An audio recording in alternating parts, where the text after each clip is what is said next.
From the worldwide studios of Arizona, we are back, baby, for the Ceremonial Weigh-Ins, UFC 311.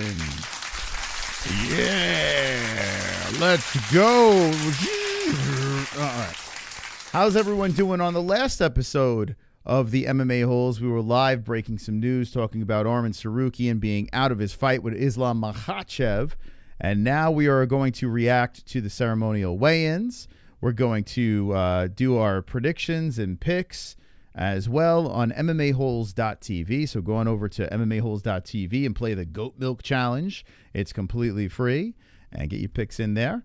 And we will see you during the fight reactions tomorrow. We'll be talking about all the outcomes for the events.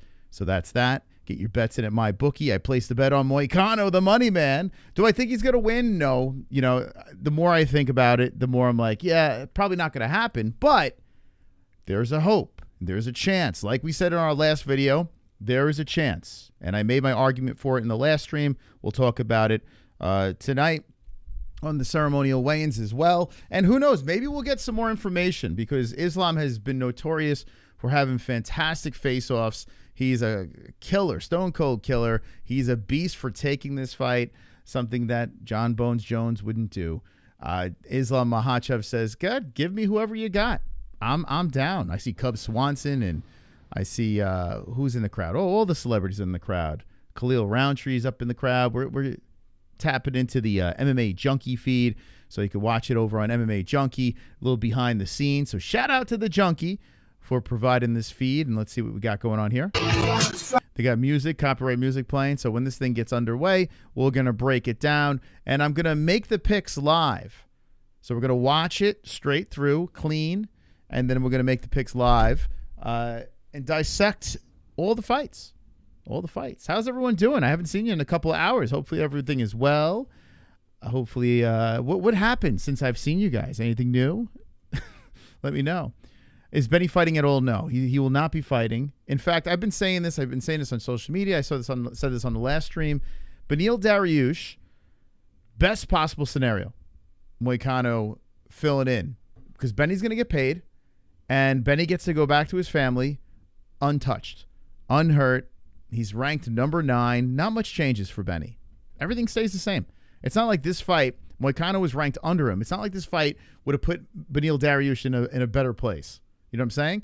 So he got paid for free. Like he's just showed up. He had a training camp, which, you know, it does suck. You're in a training camp and whatever. By the way, in the crowd, there's people standing up and bowing to the audience. Who do we got here? Let's see. There's Khalil Roundtree up front. Who else do I see? Like I said, I saw there's Cub Swanson in the background over there. Is that oh, there's Chama. Wow, Chama. Here's a moment. Chama and Khalil Roundtree embracing. Good thing he doesn't speak English because that's embarrassing. But anyway, that was a pretty fun fight until Khalil got his ass beat. I'm actually hyped for the main event I'm actually hyped for a main event for the in a while.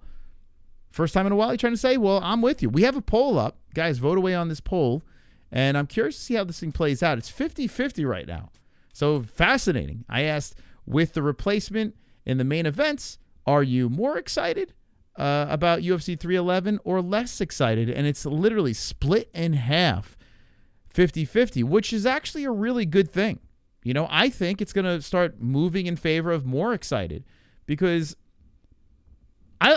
me personally, I like both guys for different reasons, but I'm a Islam Makhachev fan, and I'm also a fan of Moicano, you know, for completely different reasons, but still big fans of both guys. So plus sides to both of them winning. Like, I would love to see Islam win, keep on defending, move up, and do things that Khabib couldn't do. I would also like to see Moicano become champion because, hey, he's been on the program. He's a great guy. He's just a great dude. We know him. We don't know Islam, really. So, I mean, I'm cool with both guys winning. Honestly, this is a great moment. Now, it's going to be a little rough. Like, it's going to be a little bittersweet because there will be a part of me that's very excited for one outcome and bummed for the other. I think as a fan, I would like to see Moicano win just for the story alone. Like, I mean, this is what an opportunity for Moicano.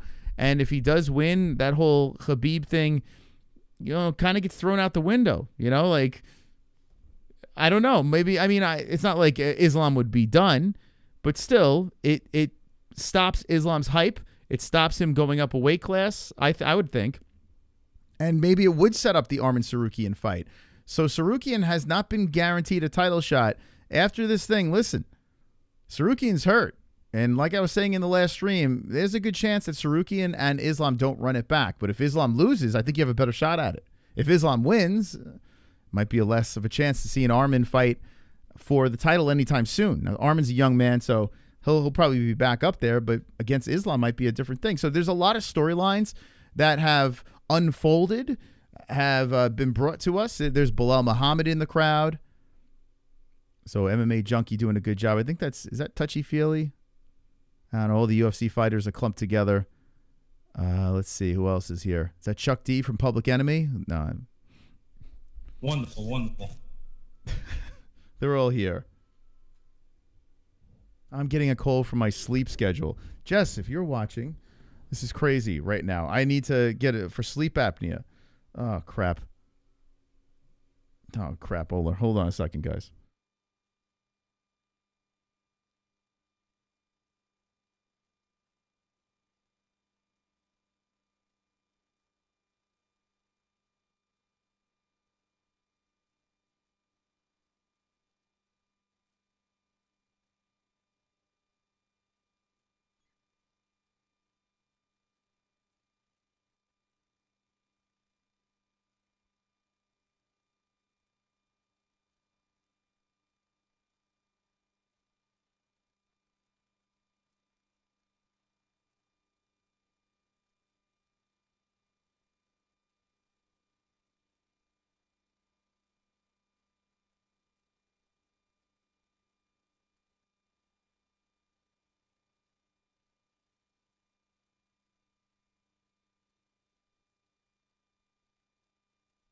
Okay. Stole one of my kids' mozzarella sticks on the way back up. Wonderful. Okay.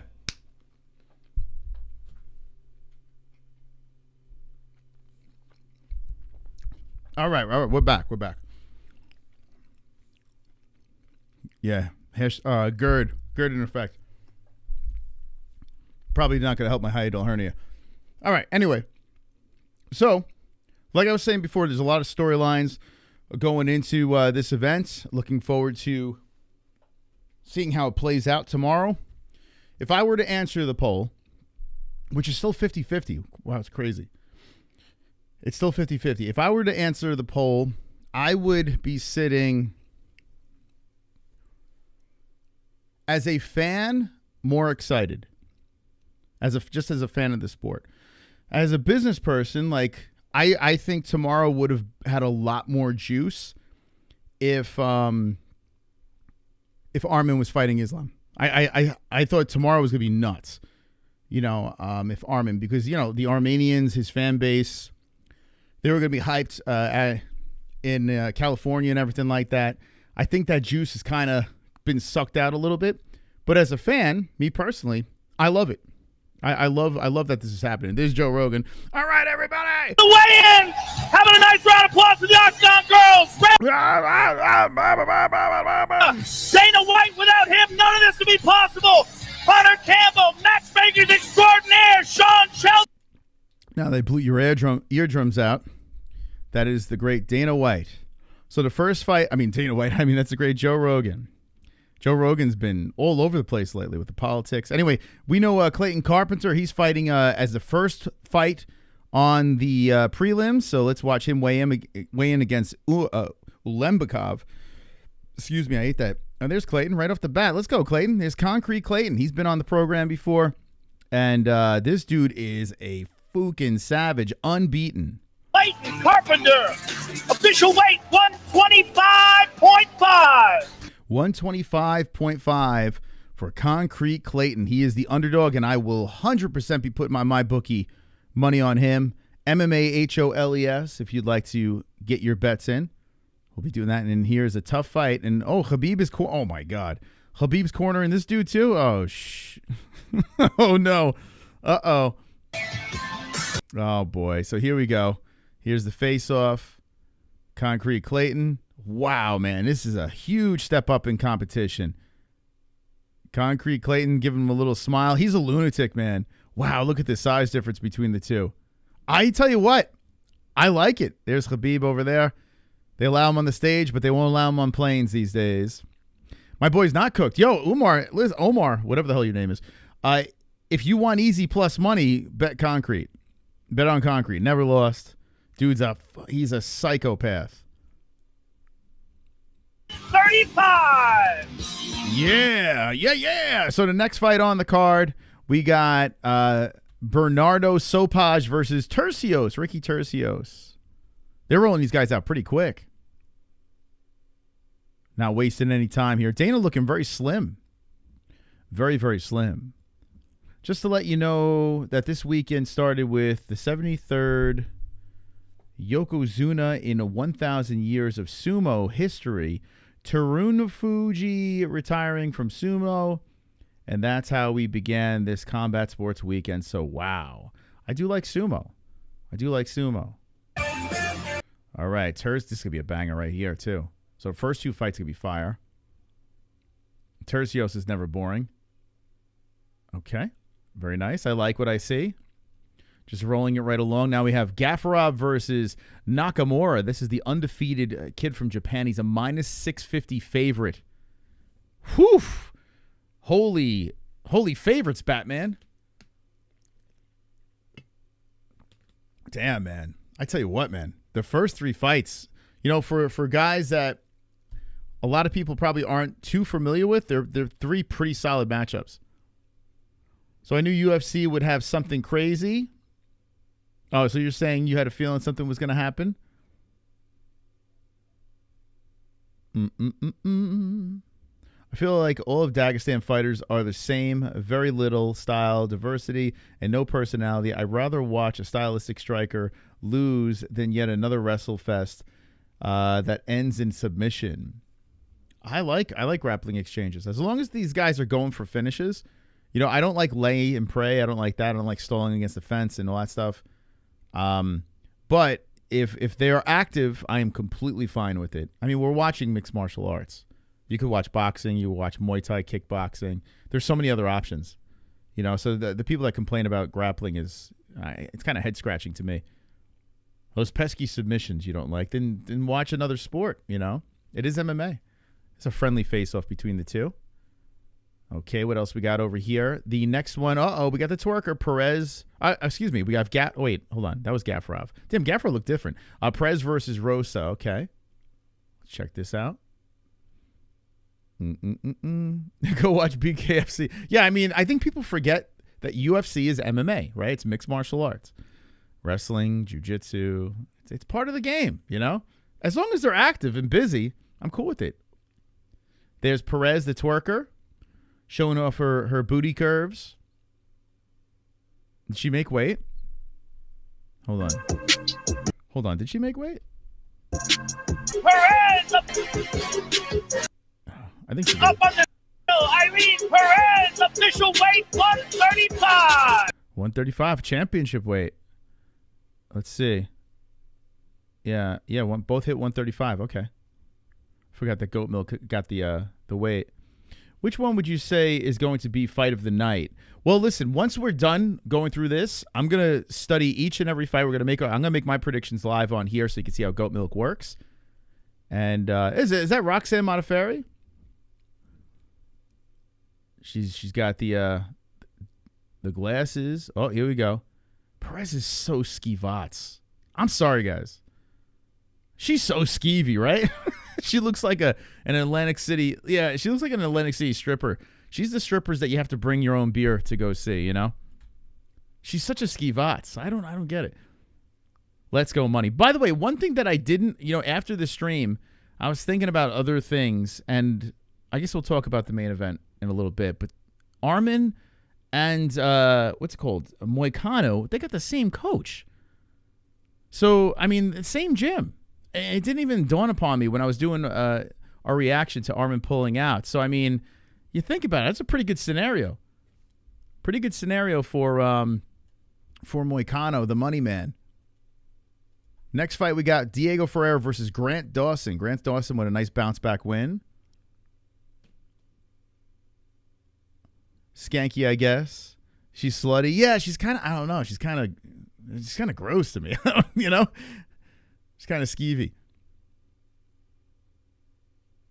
Okay, here's another person out of the gym, Grant Dawson. Same gym. A lot of people at a top team. Man, Mike Brown's going to be, he's a busy man. Okay. This should be a good scrap, too. Damn, all these fights are going to be good, man. They're all going to be really solid. All right, so we got that. We have the Anthony Smith wannabe and Billy Alakena. That's coming up next. Joe Rogan looking thick. The TRT is kicking in. He's got his fanny pack with his gun in it. We're tapping into that MMA junkie feed. If you don't like grappling, go watch Slap Fight. Almost every other combat sports has some grappling. I mean, there's so many. I mean, I guess there's clinch work, right? There is clinch work. But, yeah, straight up grappling. I never understood why people complain about that. I mean, I understand if they're just laying on each other, stalling against the fence, like I said before, I get it. This dude he is pale.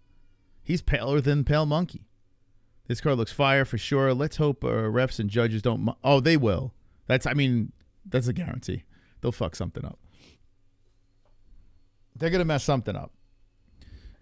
Okay, let's see. Let's see what this what Timu Anthony Smith can do. By the way, Anthony Smith not in the Believe You Me podcast anymore. This should be an interesting one here. Who we got on the favorite on this one? The right guy? No. Okay, Guskov. They're showing Guskov some love.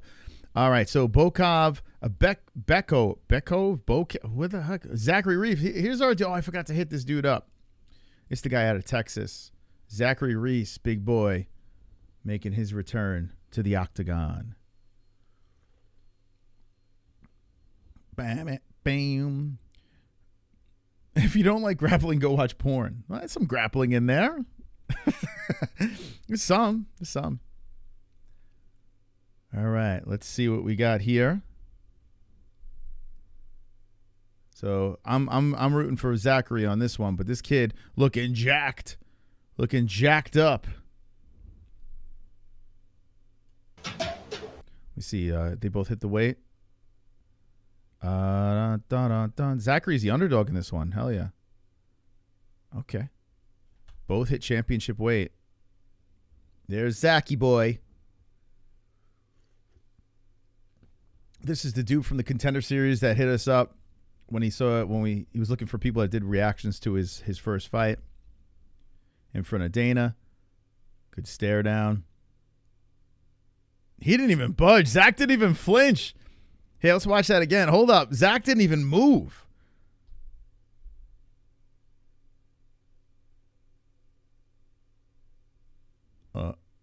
Yo! He didn't even move. Dude, that backfired terribly. Here, let's watch this in slow-mo. Yeah, hold on a second here. If I can remember how to do playback speed. Here we go. Oh, they changed this? Customized. Oh, that's cool. Yeah, they did a good job with this. You can kind of just manually like tweak it. Here, okay, ready? Okay.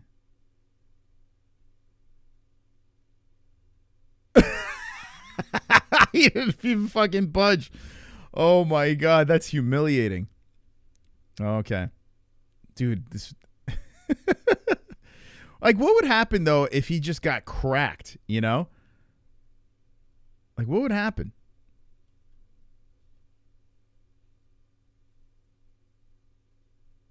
Right? Move to the featured bout of the. What would happen? Like he just got knocked the fuck out, you know? Guy is mentally prepared for the fight. Yeah, let's go.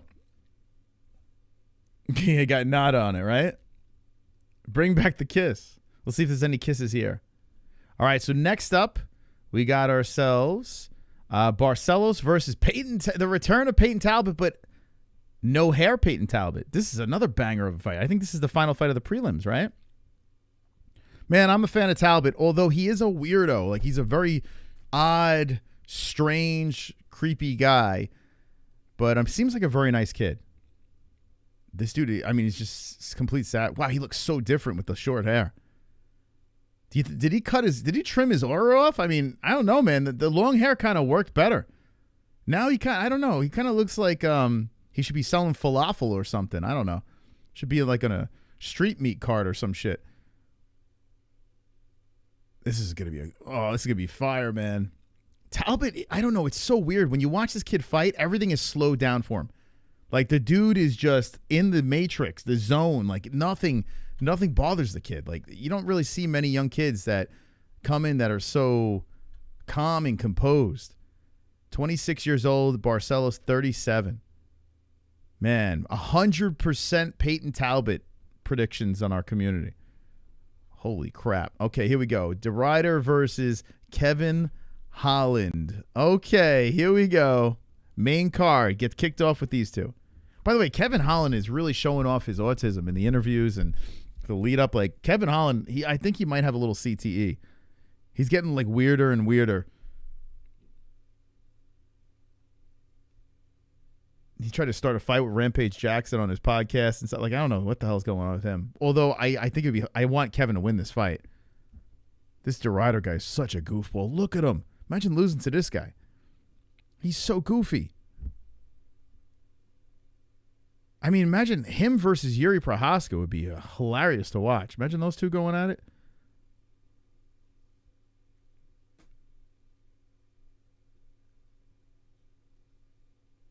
Okay, here's Loudmouth. Kevin Holland coming in. Greeting the crowd.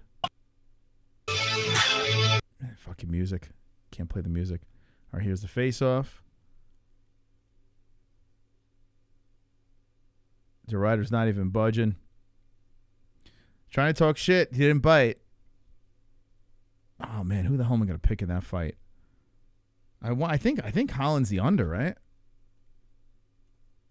Yeah, he's getting a little plus money on that. I can't trust Holland. I can't, even though DeRider's terrible. I can't trust him. But dude, he F's me every time. Every single time. I forgot Spivak's on this card. Spivak, official weight 233. 233 coming in for Spivak. Spivak fighting Jalton Almeida. Completely forgot that this fight was on the card. I completely went. I forgot about it. It's another interesting one. Almeida will kill him. Almeida's gonna kill Spivak. He's gonna slaughter him. Slaughter him, I tell you. Almeida's back. He's back in business. He will slaughter him.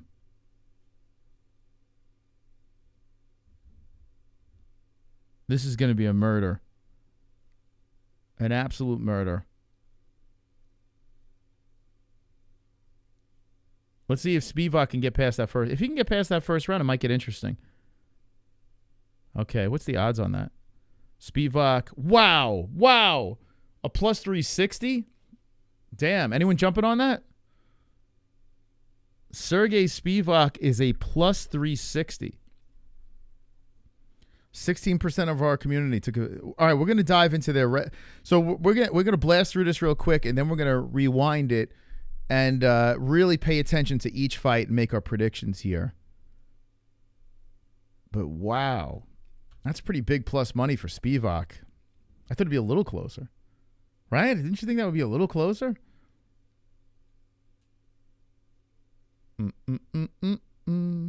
Almeida easy money. A couple of polar bears. Hill! Here we go. Jamal Hill. Well, I'm looking forward to this face-off. Let's see this. I want to see Yuri and Jamal nose to nose. It's crazy. It's crazy how Jamal is so goofy looking. Yet he became a champ. He's got a goofy ass tattoo. He's got that goofy grin. He's got a goofy dad bod. But he's in pretty good shape for Jamal Hill. You know, this is good Jamal Hill shape. This is the best you're gonna see him. Man, fucking Yuri's gonna lose this. I hate that. I'm thinking that. Let me see. Yuri, give me something here. How you doing, Truth Ache? How's it going, bud? Yuri versus Hill might be interesting. Oh, it's going to be very interesting. Oh, that's the cancer girl. Look at that. That's cool. That's super cool. I am here to fight for cancer. 50K for me, 50K for my boss. No hair. For cancer, for autism. There I am. How do you not love Yuri, man? That's cool. He brought her on stage. Pretty girl, too. Here we go. Oh, Jamal's going to fuck him up. I hope not. God, how do I never pick against Yuri. This is oh, God, I hate myself for wanting to do that. Oh, God, I don't want to do that. That's really cool I brought this girl. How old is this lady? So she shaved her head. Before she shaved her head, she did the Yuri haircut. And Dana's donating. That's really cool, though, that they're doing that. I hope he doesn't get flatlined in front of her. Yuri is a... Oh, wow, this is a close... Damn, this is so close, this line. Anyone going with Yuri in the chat? Anyone going with him? I'm coming. I'm coming! Can someone persuade me into picking Yuri Prohaska in the chat? The line is so close that, I mean, I feel like you got to take Hill. Yuri's a weapon, but low hands. He might die. Yeah, I just see him getting folded for some reason. I would love to pick Yuri. God, I hope he wins. It feels to me the same. Not actually. No, I think this is worse, man. Yeah, it feels the same. It feels like Moicano. You know, like I really want Moicano to win, but I haven't locked it in yet. I bet on him, but I just don't see it happening. And just like this, I just feel Jamal's going to fuck him up. He's more aerodynamic with no hair. Listen, he's been flatlined with the bald head. I've seen it with my own eyes. He got folded like a lawn chair, and a black guy was the guy that beat him too. So I don't know. We might see the same thing happen inside the octagon. Yuri got cancer on his side. We're good. I am strictly because he has not impressed me in forever. Same for Yuri. So it's a pick'em. It is a pick'em. That's, yeah, you look at the line as a pick'em. And I was going to, we'll go down their resume in a sec.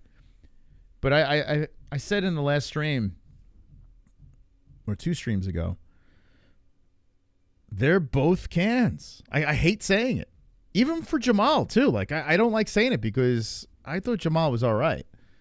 But if you look at their resumes, I think they got fed a nice, easier path than they got some gifts along the way. I'll just say that.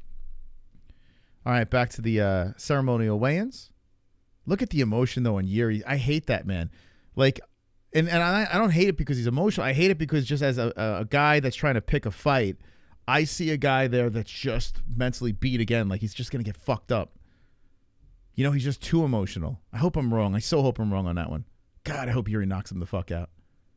Nothing against Jamal. Because I actually don't dislike Jamal. He annoys me sometimes, but I don't hate the dude. He has not fought since Potan, no. All right, here we go. Co-main events. Are they both going to wear the fluffy hats? Let's see. You're such a biter off your cousin. Such a biter. Time for the challenger! Challenger! You're such... All right, I'm looking forward to this face-off here. Yuri by KO? Okay, I hope you're right. So, man, could you imagine you're staring down your opponent and fucking Khabib's behind him? It's like that. It's like you got 2 fucking guys to worry about. You know, I don't know. It's got to be so intimidating. It's like Clayton Carpenter with Khabib in the other corner. It's like, shit, man. Fucking Clayton. All right, there's Merab. He looks so tiny. There he is. You know we're rooting for Merab. So I got money on this thing going the distance. I need to see something here where I'm going to pick him. He looks good. He looks good. Yeah, flex for the girls. Girls love it. There he is. Okay, the face-off. Yes, man. What a co-main event. Fantastic. Oh, he's probably asking him where his hat is. All right, Merab looks good. Hey, look, Merab giving respect to Khabib. Fucking love Merab. Good for him, man. All right, so Umar's going to be interviewed first. I actually, you know what? I really like that face-off. I think Merab's got a legit shot. Maybe I'm fucking crazy. I don't know. Umar Nurmagomedov, one of the I really do think I'm going to pick fucking Merab, man. I'm going to roll the dice, baby. most highly anticipated fights in the UFC right now is between you and Merab. Tomorrow night it goes down. Tell us how it goes. All talks finished. Tomorrow, just me and Merab in the cage. I'm here for take this belt, take my dream, and make history. Good luck to you, sir. The Okay. challenger, ladies and gentlemen. Man, oh man. Do you think if Umar loses his fight, do you think Khabib beats the fuck out of him afterwards? Like he just drags him out by his hat into the locker room, beats the living shit out of him? I'm here with You disrespect family. the champion, Merab. This Ooh, is some booze coming in. your first opportunity to defend your belt against one of the best guys in the sport. Give us your thoughts on how this goes down. The defense is going to be way rougher than winning the title. I feel great. I'm ready physically, mentally. It's going to be a great fight. You guys will enjoy, and I will make him humble.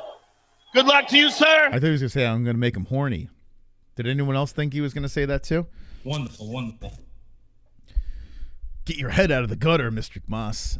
All right, I think I'm going to pick Merab. I'm not going to lock it in yet.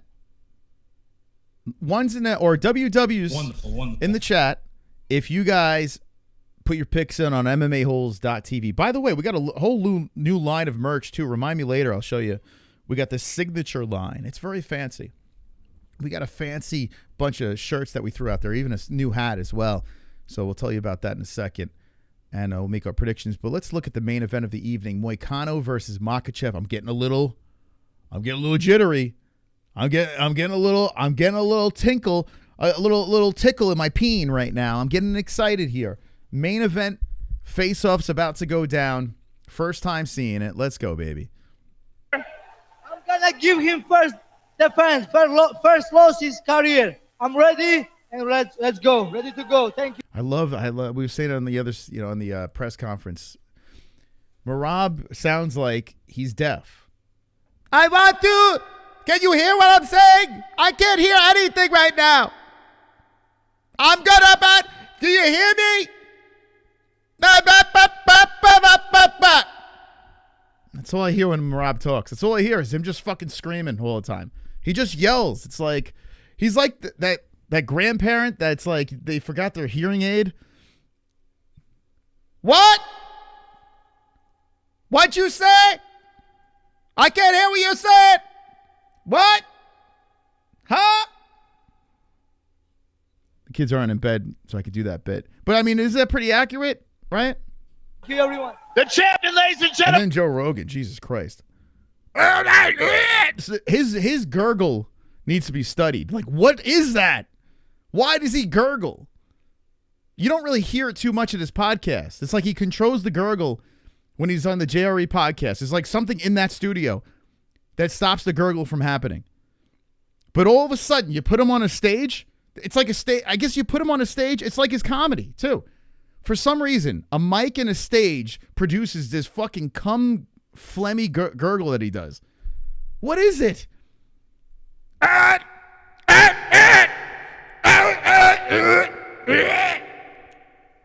Sounds like he's got a fucking hairball that he can't get out. Merab Dvalishvili. Dvalishvili. And now, Okay, let's get to the main event. Like, what the hell's in his throat? Oh, the red meat? It's elk blood. He's gargling elk blood. Okay, here we go. Fucking money Moicano. Let's see this. Let's see this. Let's go, money, man. There he is. Bitcoin. There he is. Looks good. He looks a lot healthier than the video he put out. Man, he looked like he was starving in that video. Dude got himself a sandwich. Hydrated back up. Points to his Lord and Savior. Now think about this. Moicano went from fighting Beneil Dariush prelims, right? He wasn't even on the main card. Beneil Dariush, number 9. 3-round fight to fighting the pound-for-pound guy for the belt. And now he's going to make a little speech here. Like, talk about a mental explosion of information. Like, I don't even know how to say it. Like, I can't even describe, like, I couldn't even describe the feeling that he has. Like, how do you say, okay, we're going to take that situation and just take 7 steps in the other direction and say, okay, let's try to fight for the belt. Headline the card. Like, that's crazy. You got to be a serious psychopath to be able to seize the moment and then win the fight. Lot against Moicano. The people out there with the narrative that he can't afford to lose his fight.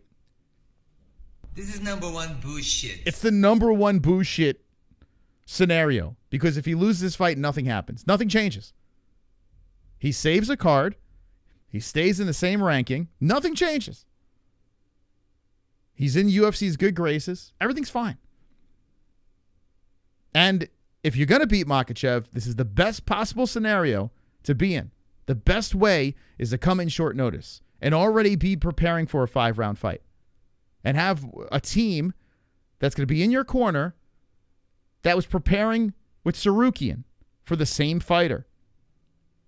You have everything in line to have you to be able to pull off this upset. Now it's all up to Moicano. Is he good enough? We'll find out. We will find out very soon. But what an opportunity, man. I mean, he's got to be like, what the fuck? How did I get here? You may wonder how I got to this moment. Here we go, Islam Makhachev. Now, on the other side, I mean, what a savage Islam is. Did not have to take this fight. With another title fight on the card, he could have said, nope, I'm good. But no, he says, give me anybody. Put whoever you want in front of me. I will smash them no matter what. This guy is a legend, an absolute savage. Just gets on the scale, no problems. Casually walks up, and here's the face-off. Fucking hell. Islam got one of the best face-offs in the world, and Moicano doesn't even budge. Wow, that's good. That's a solid face-off on both ends. Both ends. Can we get a draw? Split the belt in half. Give a half to each. Ladies and gentlemen, I'm here with the challenger.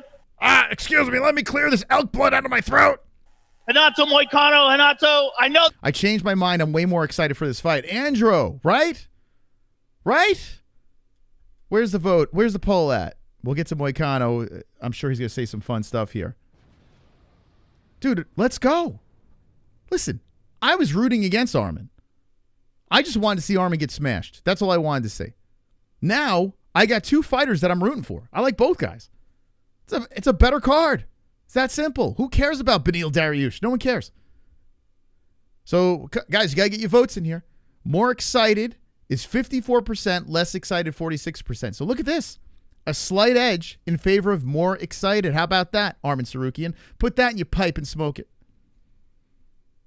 It does suck for Sarukian, though. Too bad he was doing those backbends twists with Nina drama. Things would be so much different if he wasn't, right?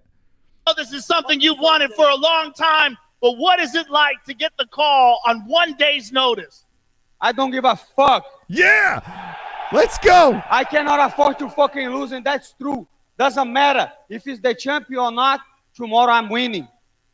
Good luck to you, sir. Wow. I can't wait to see it. Renato. Dude, he is, like, ever since he just learned English, all of a sudden, the aura on this guy.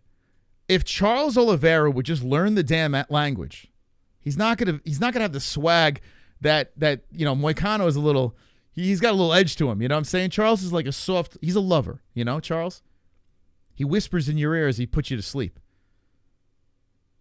But, I mean, just learn the fucking language. What a difference. What a difference. He can't afford to lose. But his mindset has to be, I can't afford to lose. But he can. He could afford to lose. Listen, he's getting up there in age, so if you want to put the age thing, I mean, but still, he's right there. Nothing changes.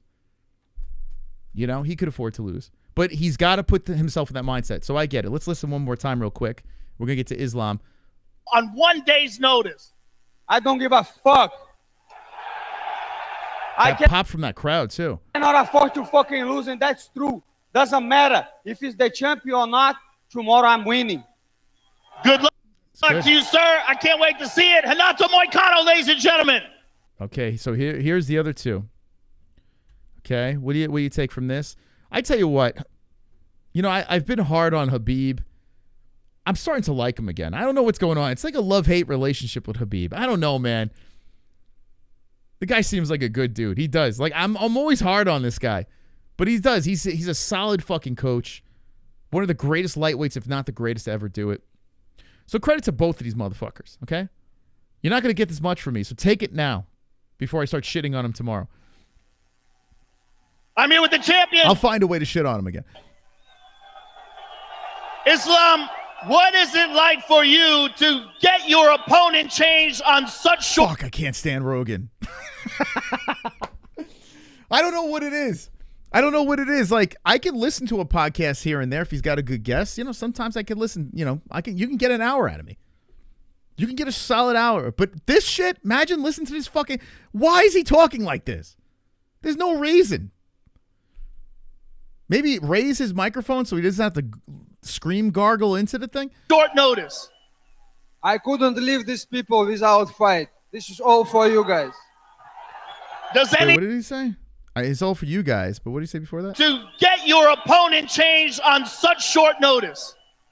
I couldn't leave these people without fight. This is all for you guys. Fucking savage. I couldn't leave these people without the fight. He did not have to take this fight. But he's going to take about a year off after this anyway, right? So he's like, fuck it, let me take it anyway. The fact that he took this fight, fantastic. Absolutely fantastic. Does anything change with a difference of opponent? No, same. Smash my opponent, that's it. No. By the way, he says smash my opponent. By the way, go check out, we're going to get back to Islam in a second, on MMA-Holes.tv. Go check out the store. And here we go. We got the brand new signature line here. This is a high-end shit. We're a classy bunch over here. Okay? We got the Carnage shirt. Check this out over here. We got that Carnage. This thing's sweet. This is a sweet shirt over here. A nice signature line of Carnage. Okay? Check this out. We got the Carnage hat. It comes in different camo. Okay? Different camo shades. It's stitched on premium stuff. We got the sleek MMA-Holes signature style shirt over here. Check that out. We got the wonderful, all different colors these come in as well. So if you want to try different, this is a salmon color, but you could do all different colors on it. Check this out. We have the tap shirt. Oh my God. Are you kidding me? The tap shirt over here. Check that out over there. Signature line of clothing. And check that. We got the Fook shirt. There's no need for that. But then we have the Smesh. We got the Smesh shirt over here. Get it, MMA-Holes.tv before they're sold out. It's beautiful. Premium shirts over here. Go get your Smesh shirt. If you're going to find a lady and, you want to tell her what's up, you're getting Smesh tonight. If you want to fuck some up, if you want to go to an event and say, yo, I'm a smeshing machine, I'm a fan of the Smesh, go get your fucking self a Smesh shirt, okay? There we go. Wonderful. No matter who is going to be in front of me, let's go. Good luck to you, sir. The champion, ladies and gentlemen. Okay, it doesn't matter who's in front of him. Let's go. Does anything change with a difference of opponent? No, same. Smash my opponent, that's it. No matter who is going to be in front of me. Let's go. Good luck to you, sir. The champion, ladies and gentlemen.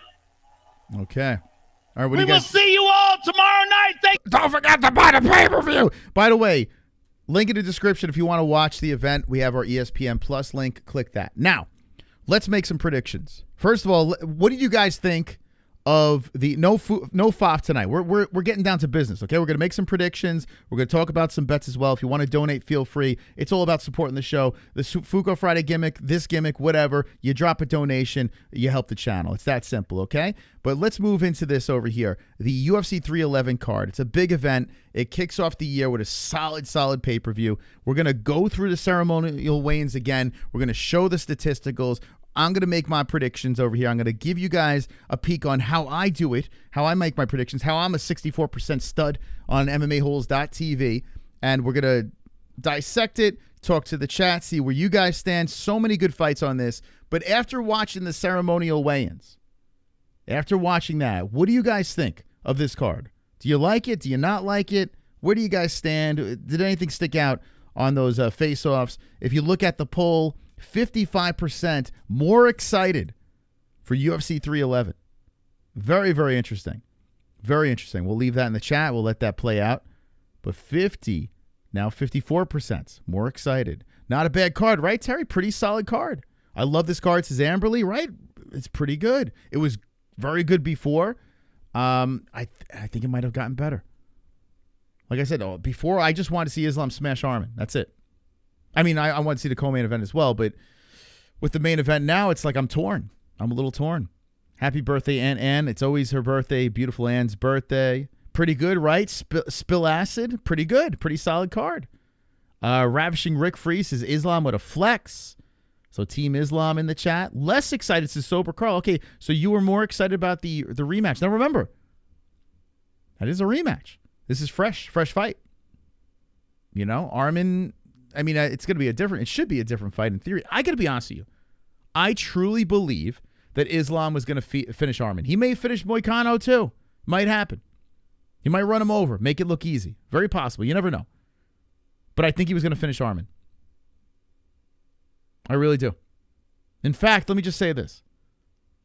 Arman Sarukian has an injury. I'm not going to say he doesn't, but I think it's minor. I don't even think it's a big injury. I think Arman Sarukian was like, any sort of injury, I'm out. I can't lose this fight. And then he's doing all that back shit with Nina Drama. So, I mean, how bad could the injury possibly be when you're doing all that crazy shit, right? All right, so you were looking forward to the main event? It's cool to see Lieben as a ref and a judge. It is. Like, Lieben, I mean, it's good to see life after CTE. I just don't, like, I think judges should be common people. Like, I don't know if it should be a fighter. I understand the fighter's been in there. They think they know what to look for, but they have also experienced a lot of head trauma. I think fighters, life after fighting should be more content creating, analysis type stuff, you know. But as judges, I feel judges should be commoners. I think they should be people off the street that understand the sport through, you know, the rules for what it is. I think there's bias with fighters. I also think that head trauma could affect decisions as well. I mean, it can't get any worse, right? But still. Chris Lieben refs too. Yeah. Yeah, he's done some UFC fights, yeah. And I mean, talk about head damage. Herzog is reffing. Arman is good. Money is lucky. Hold on. Arman is good. Money is lucky. I got a feeling Money is going to get lucky. I don't know how. I just got a feeling. Hey, Scott, we'll see. We'll see, man. Listen, I got $50. I dropped it on the last stream on Moicano. So I got $50 on the dude. Rolling the dice. Fighters that never made it but love the sport. I think Herzog has the main events. Is he in the main event? I mean, Herzog overall is pretty decent. He is. He's made some blunders. I feel like more towards the female fighters. Herzog has notoriously stopped things a little bit premature. But overall, Herzog is solid. Mark Smith has declined a little bit, and we saw Eric Nixick go after Mark Smith. Every fighter, I feel like, goes through something. I'm trying to think, who would be the best fighter? Who is the best ref right now? I tell you what, you're probably going to laugh, but I think Herb Dean's gotten better.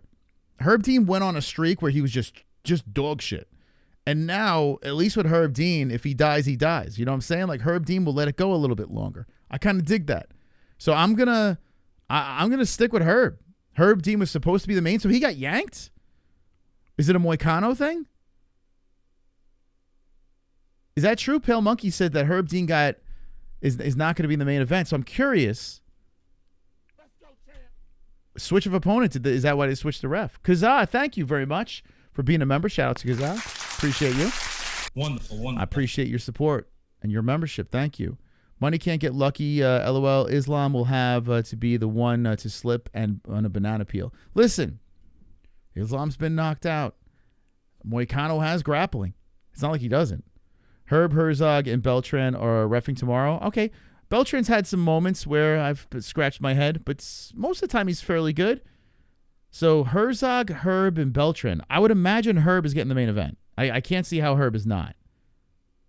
Herb Dean sucks anyway. He's had a skid, but lately I can't recall. What was the last Herb Dean fight where he fucked up? I can't recall one. I remember, like, wasn't he involved in the Askren Robbie Lawler fight? How long ago was that? How much money would you win off of $50? So here's my $50 bet on my bookie. Check this out, guys. Here's the bet that I put in before. Okay. And if you're going to do the bets, go to mybookie.ag. So my $50 Money Moicano straight bet.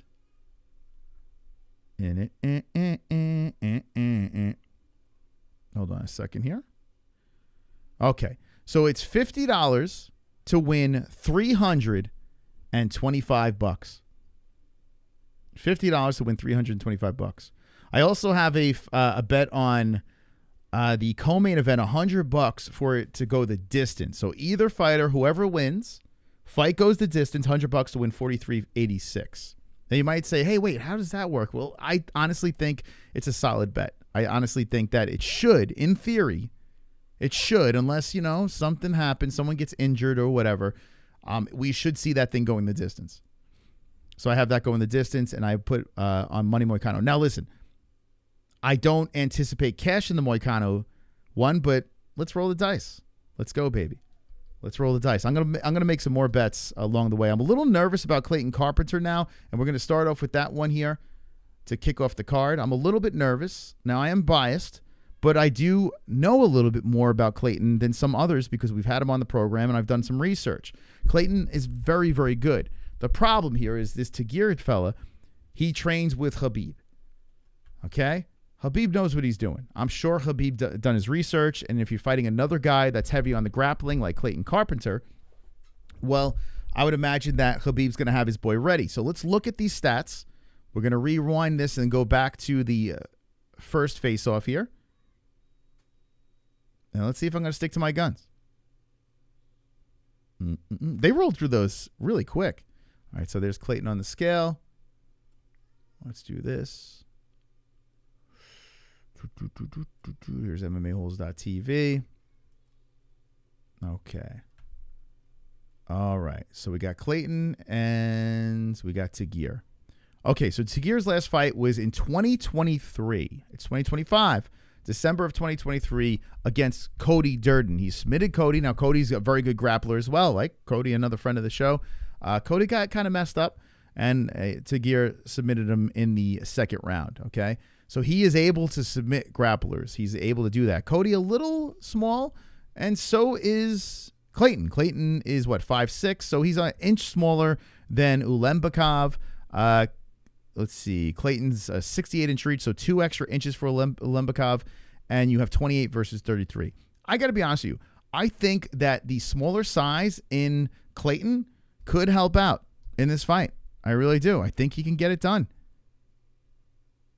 And I got to be honest with you, even though Tagir has, he's finished Cody Durden, he finished Ronderos, let's see, Chairez was a unanimous decision. He hasn't lost at all. Wait, that's Clayton. Excuse me, I'm going to the wrong guy. He lost against Tim Elliott. Okay, listen. And Tim Elliott in that fight did cheat a lot. I actually do remember that one. I was in 2022. I remember Tim Elliott was a little sketch in that fight. So, listen. Before that, we have the Zamagalov majority decision. His 2 losses were decisions. So seeing him get finished is not very likely. He's pretty durable. And then Clayton, he's never been finished. He's never lost. His wins, only 2 decisions. So a little concerning, right, with Clayton, because Clayton Carpenter's the type of guy that likes to take you out. And Tagir has never been taken out. Just lost decisions. So Clayton's path to victory has narrowed a little bit here. He's got 2 decisions, Chairez on the Contender Series and Manuel Medina. Let's look at Manuel for a second here. There's not much on this kid. All right, I'm going to roll the dice on this one. I'm going to roll the dice. Now, let me know in the chat which way you're going, but I'm gonna stick with Clayton, man. I'm going to stick with my guns here, and I'll probably put a MyBookie bet on him. The inbred is dangerous. He's for tomato cans. Face-off changed my mind. Clayton is... Wow, shit. The face-off did it for you, huh?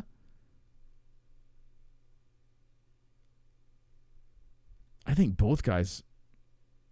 Clayton's a lunatic, man. So Clayton, his backstory is nuts, man. This kid was training out of the womb, traveling all over the place, going to different countries like when he was 12 and competing. Like his father raised him like he was like a horse, not a child. Clayton's got a crazy backstory. So when I was digging a little bit, like I was like, holy shit, this guy's a lunatic. Very nice guy, but he's not normal. He's not the type of guy that likes to go play video games and go to the movies. This dude likes to just fucking train, and he plays like the weirdest instrument in the world. He played it on our stream. He's not normal, man. I think he can get it done. All right, so I'm going to give Tagir the benefit of the doubt of lasting, and I'm going to say Clayton by decision on this one. That's what I'm going to go with on this one. So I'm going to save the pick. We're going to kick it off with an upset. Now let's go on over to mybookie.ag, and let's make another crazy underdog bet. Got to hit on something. You remember the interview? You remember when he was playing that crazy instrument? We were all sitting there like, what is going on right now? Like, what is this? He's a very interesting human being, but he's a nice, super nice guy. Very, very nice guy. He's just aloof. I guess that's the best way to say it. All right. I am worried that Khabib is in the corner of his opponent. I am a little worried about that. Not going to lie. That does disturb me. So this is a big step up. If Clayton could get the job done here, this is a big opportunity for Clayton to make a name for himself. Even though it's the first fight on the card, you beat one of Khabib's boys. You know what I'm saying? And here's another thing. The dude hasn't fought since 2023. There's going to be some cage rust. You know, the last fight was December 16th of 2023. So he's been sidelined for a minute.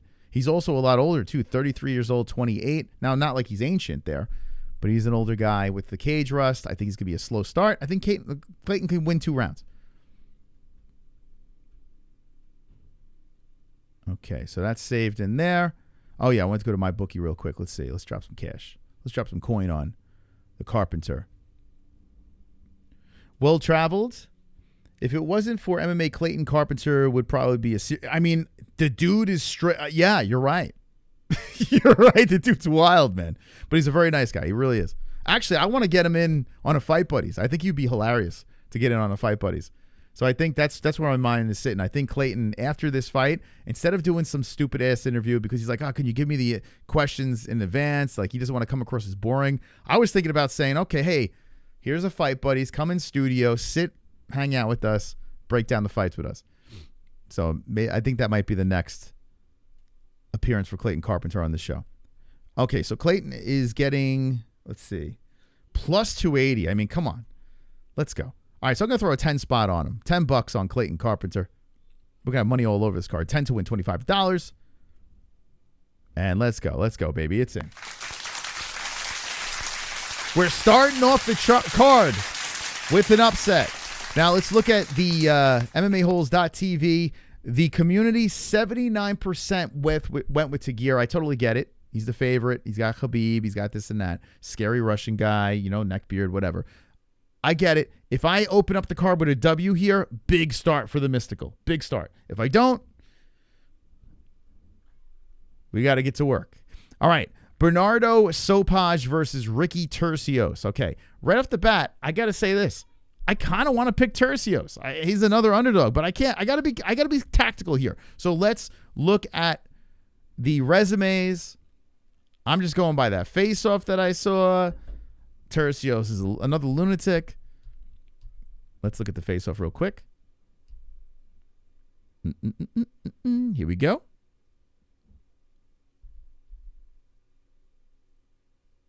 It's a good face-off. Dude on the left, I mean, Turcios looks like Javier Bardem. What's that dude's name? Is that his name? The guy that was in No Country for Old Men? He looks like a younger, smaller version of him. All right, Bernardo Turcios. So Turcios just lost to Raul Rosas Jr. It was competitive until the second round, right? And then Raul did his thing. Raul's very good.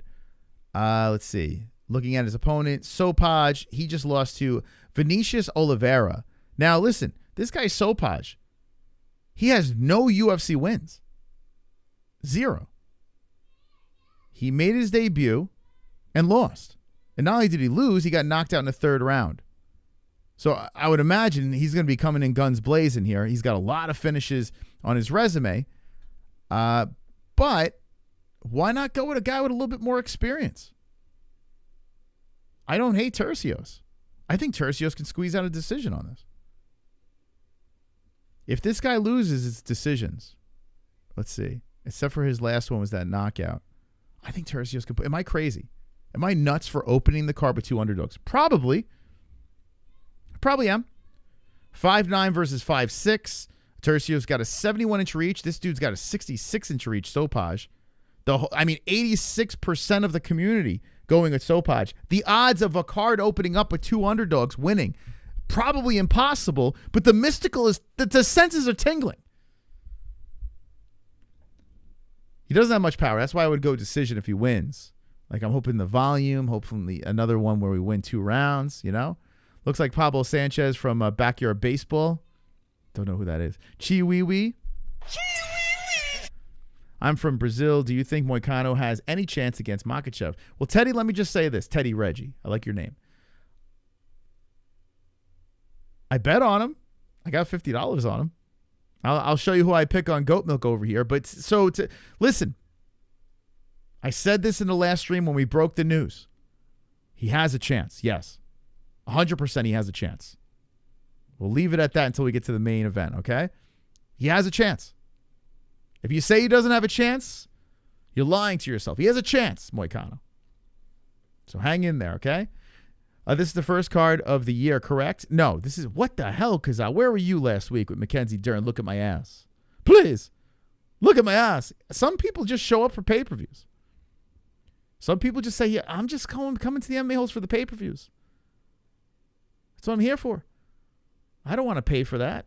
I want the mystical. I want JBM to be talking about this. It's cool. You are sick. Even more of a reason to be with the MMA Holes. If you're sick, fire up the phone, lay in bed, relax. There's always a possibility in MMA. There is always a possibility. I agree with Amberly. I agree. Well, sometimes not. Sometimes you know, like you like to say any given Sunday with all the fights. There are some occasions where I'm like, there is no shot in hell. I can't give this main event that, though. I lean severely towards Islam, but I see a path to victory. You remember watching? Okay, Kazaa. Good man. Good man, Kazaa. Am I crazy? Fuck it. I am a crazy man. I'm going to pick Tercios by decision. We are opening up the card with 2 underdogs. And remember, I'm hitting save after every time because I don't want to, if I switch to another page, I don't want to lose my predictions. Yes, I know. 2 boring ones here. Decision. It is what it is, but I see good fights. We're going to move on to the next one. Gafarov versus Rinya Nakamura. Nakamura, the heavy favorite from Japan. Let's see if I can make an argument for Gafarov. Funny hat? I don't remember. I don't think so. No funny hat, right? Let's see. Nope, no funny hat. Funny hair. Okay, here's the face-off. Okay, so an undefeated guy. Hey, what happened here? What happened? What the fuck happened here? What's going on? There we go. All right, so undefeated from Japan, Nakamura, who has 3 UFC fights, and he came in road to the UFC, a bunch of knockouts. In his 3 UFC fights, 1 finished. The last 2 were unanimous decision. Carlos Vera, February of 2024. Man, it's been a minute. And Fernie Garcia. So hybrid, 29 years of age, is fighting Gafarov, who's just coming off a win against a guy named Hyun Ho Kang. Very important here. Hyun Ho Kang is from Korea. Okay. He's got that Hyundai background. But the name, you know what I'm saying? Got a decision there. Was able to pull off the decision that was in June of 2024. He did lose to Said Nurmagomedov. He lost to John Castaneda. And so he's 1 out of the 3 victories. Maybe I'm fucking nuts. I could be crazy. Imagine I go 3 underdogs. Dude, all right, let's see. 4% pick Gafarov. Let's look at the tail of the tape. 5'7", 5'7", virtually identical. 136, 135. The reach is pretty much identical as well. 68, just a half inch in favor of Japan. 29 to 28. Orthodox versus Southpaw. Shit. Am I fucking nuts? All right, I'm going to say... Damn it. He lost submission, decision. Fucking hell, man. I'm going heavy on decisions again. When he loses his decisions. Carlos Vera, unanimous decision. Here's Carlos. So here's my problem. Carlos has one UFC fight and he lost, right? Let's go down the list here. Fernie Garcia. He has 4 UFC fights and he lost all of them. You know what I'm saying? You know what I'm saying? Contender Series knockout, lost all of his fights. Okay, here is a Toshomi Kazama. Kazama has 3 UFC fights, lost 2 of them. You know what I'm saying? I'm saying here? You see what I'm working with here? You know what I'm saying? I'm saying? Let's see. Shohei Knows.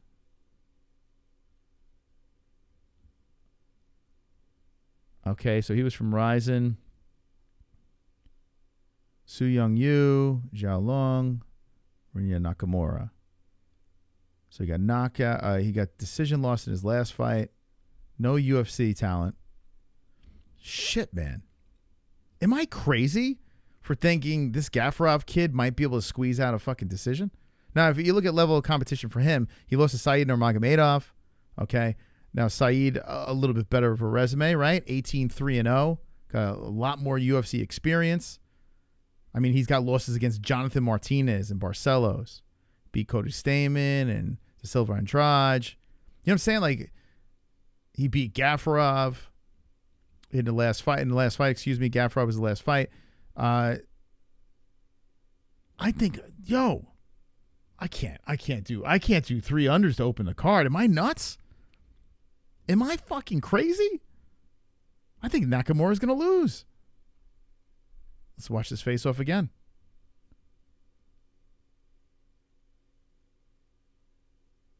Guys, I'm about to go 0 for 3, I guess. I don't know. I'm picking Gafarov, and I'm picking by decision. I'm going to do it. So I'm picking Gafarov by decision. He's a plus 425 under. I should probably put some coin on him. What do you think? Should I put some coin on him? Let me know. Should I put coin on? I am opening up the card with 3 underdogs. 4% of the community picked against that one. 14% picked Tercios. And Clayton got 21%.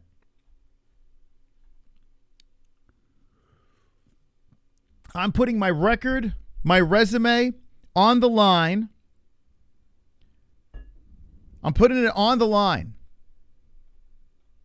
On the line. Tajikistan versus Japan. If you had to just say Tajikistan versus Japan, I would go Tajikistan all day in the UFC. I would go all day.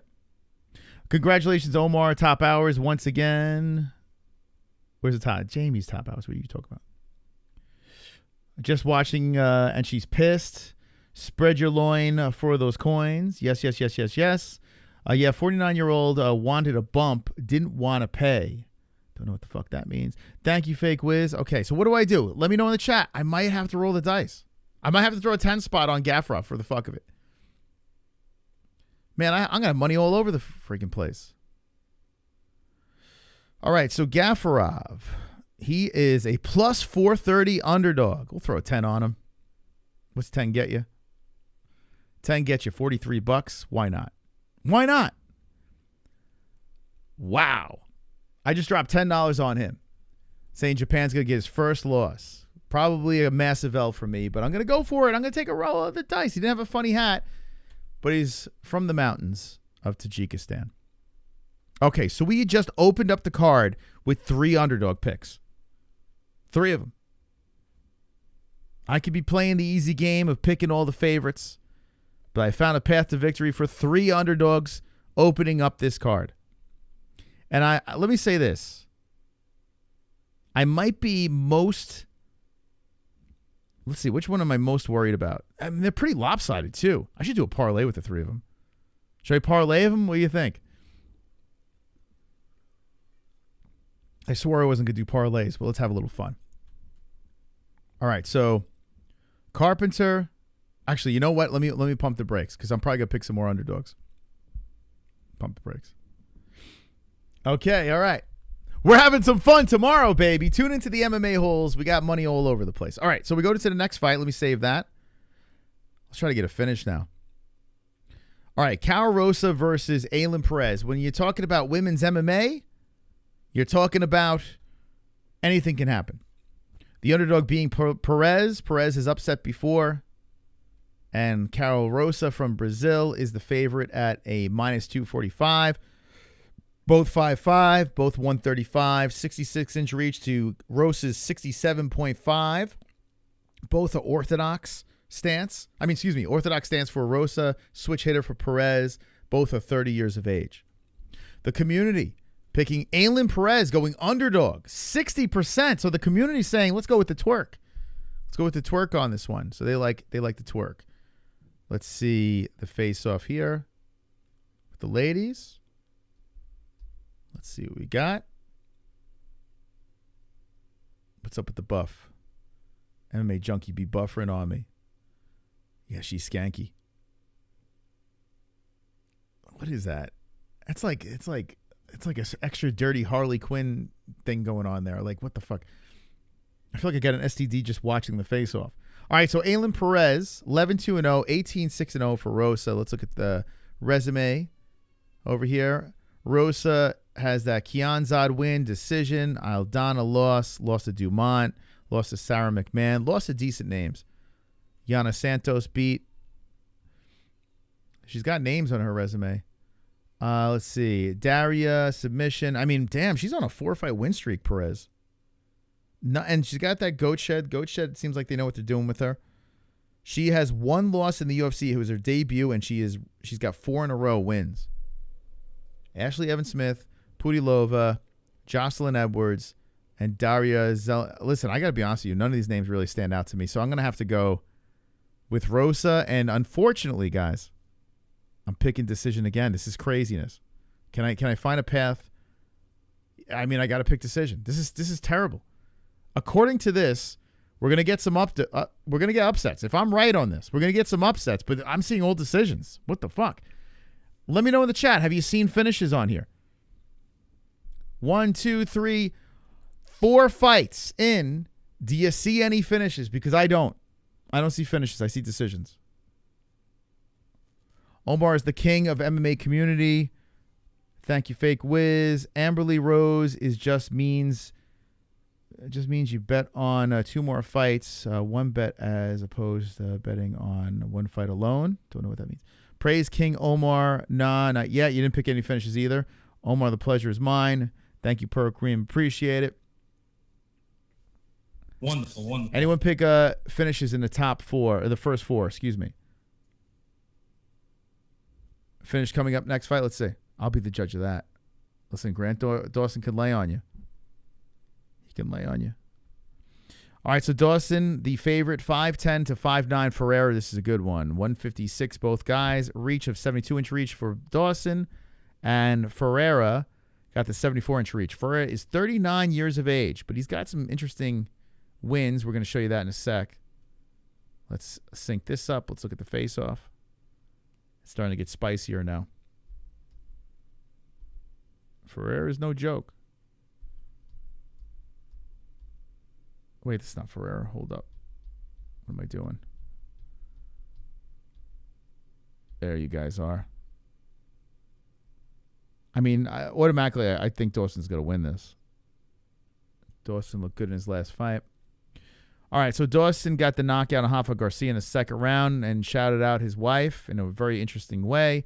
And then Ferreira is on a 2-fight win streak, both knockouts. Michael Johnson, who showed that he still got a little left in the tank, and Matthias Rebecki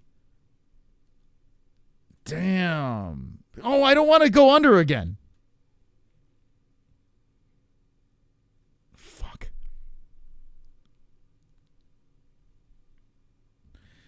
He went the distance with Dariush. Knocked out by the Gift. Whatever happened to Gillespie? Knocked out by Gamrot. Shit.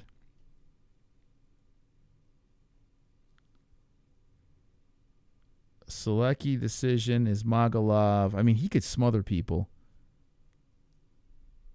I want to pick a finish, man. Yo, this is not easy, man. This is a fucking tough one. This is not an easy fight because I think we have a live dog again. Very good matchmaking here.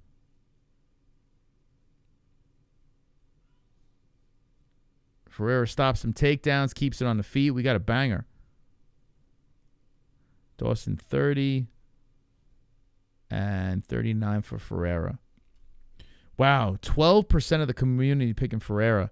I mean, I could make an argument for Ferreira winning this. I could see him chinning Dawson, but I think Dawson's going to get him down. I want to say submission really bad. Let's see. Guy submission losses? Nope. Not that I've seen. He's got submission wins. He's slick on the ground too. Guys, I think I see another decision. I'm going to go Dawson decision on this. Fucking hell. 1, 2, 3, 4, 5 fights, 5 decisions. God. Oh my God. Save it up. We move on to, I don't know, man. I think we're 5 in. No finishes. If Islam chokes money out in 1 minute, I'm going to be bummed. He's not. Don't worry. Moicano will get past 1 round. He'll get past 1 round. You better hope that Islam doesn't get chinned. Hope Dawson has to strike a bit. Yeah, I mean, I have a feeling they're going to be rolling around on the ground a lot. Going to be a fire card tomorrow. I do think so too, but I tell you what, man, I'm looking. I mean, we get upsets. That's pretty fire. We get decisions. As long as they're good, I'm in. But I got 5 fights, 5 decisions. Eesh. Yikes. You know you can't win goat milk by picking all the decisions. Well, listen, if I get them all right, I can. And, by the way, Carl, I opened up the card with 3 underdogs. So you're damn straight I could win goat milk with decisions. You know? Now, if I'm picking all the favorites in decisions, it's trickier. That's a lot trickier. But if you're picking underdogs, yes, I can win goat milk, all decisions. Just got to pick the right unders. Especially when you have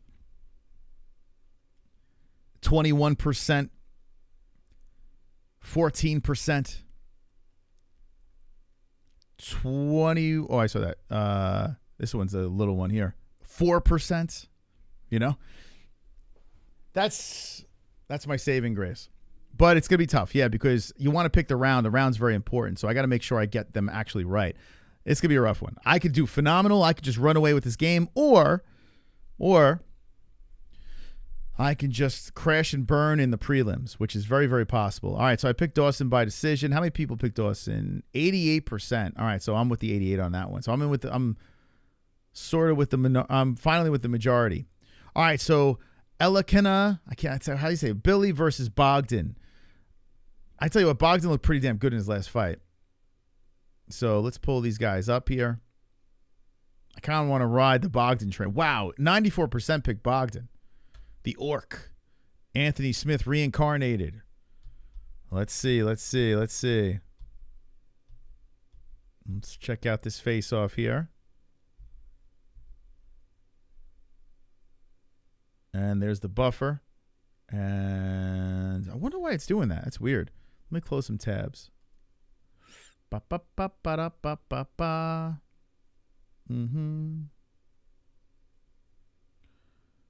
Okay. Thanks for tuning in. All right, where were we at? We were at around 12 minutes. Hold on. All right, let me refresh this. Gay Wiz can win. What? Kazaa, I think so, as long as you do it before the card starts. What is Kazaa trying to do? Let's see. Does it let you change your picks after you save them? Yes, you can change it after you save them. You can't change it once the event gets started. You're locked in. Yeah, you're locked in. So you can change them. Beware though. I've made this mistake before. I keep changing picks, and then that's usually when you mess up. Okay. All right. Let's look at these guys again. I mean, there's not much to see there. Guy's got an interesting looking face, dude on the right. I can't get over how much that guy looks like Anthony Smith, too. All right, so there's really not much here. 200 pounds, 205. Billy, let's learn about Billy a little bit here, because I don't know anything about him. He was in PFL. Don't remember. LFA. So he's making his debut. Eesh. I mean, he's on a 3-fight win streak. This guy's not fucking winning. All right. We're probably going to get a knockout here. Let's see. Decision. Well, yeah, this guy hasn't been finished. Not another one. He's got a lot of first rounds. All right, I'm gonna go second round. Here we go. We got our first finish that I'm gonna be picking here. I'm gonna go Uzbekistan, Guskov. I'm gonna say knockout in round number 2. We got our first finish.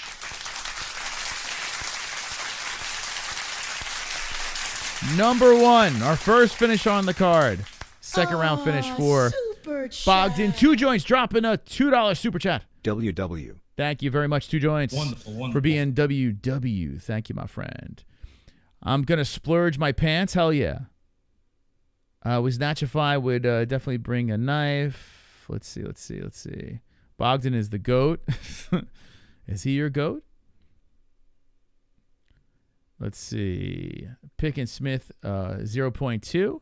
Money M doesn't have the KO power. Then he's in trouble. We'll get to that. We're going to get to that. We're going to break that shit down.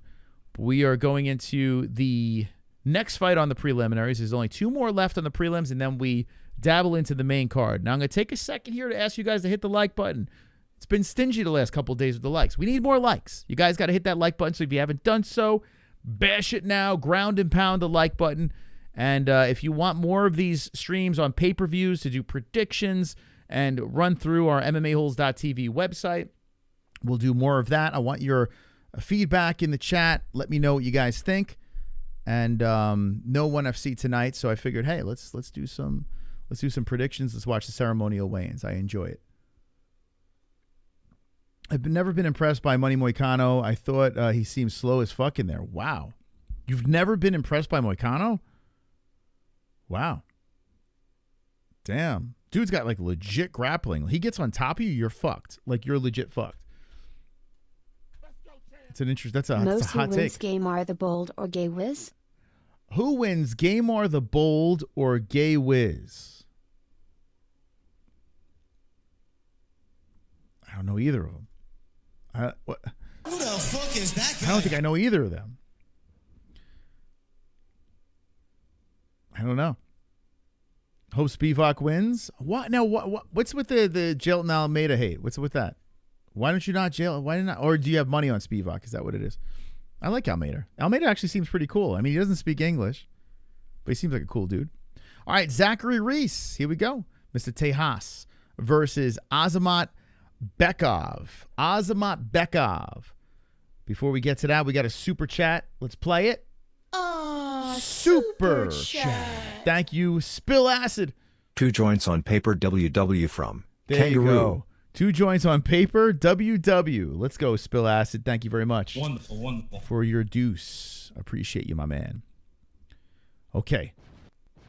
Zachary Reese, 8-1-0, 18-3-0, Bekov. Let's look at the face-off. But we got 6'4" versus 6'1", 185 for both guys. 2-inch reach advantage for Reese, 30 years old, 29, Mother Russia. So USA versus Russia coming up here. Dana White with his Kurt Cobain flannel on. Moicano was a bit slow starter back after his knee surgery. He still won the fights. He's better every fight. He's slowly got into a rhythm. He looks like he's in the zone. He hits hard. He puts together nice combinations. He's got really solid fight IQ. The problem is he gets hit.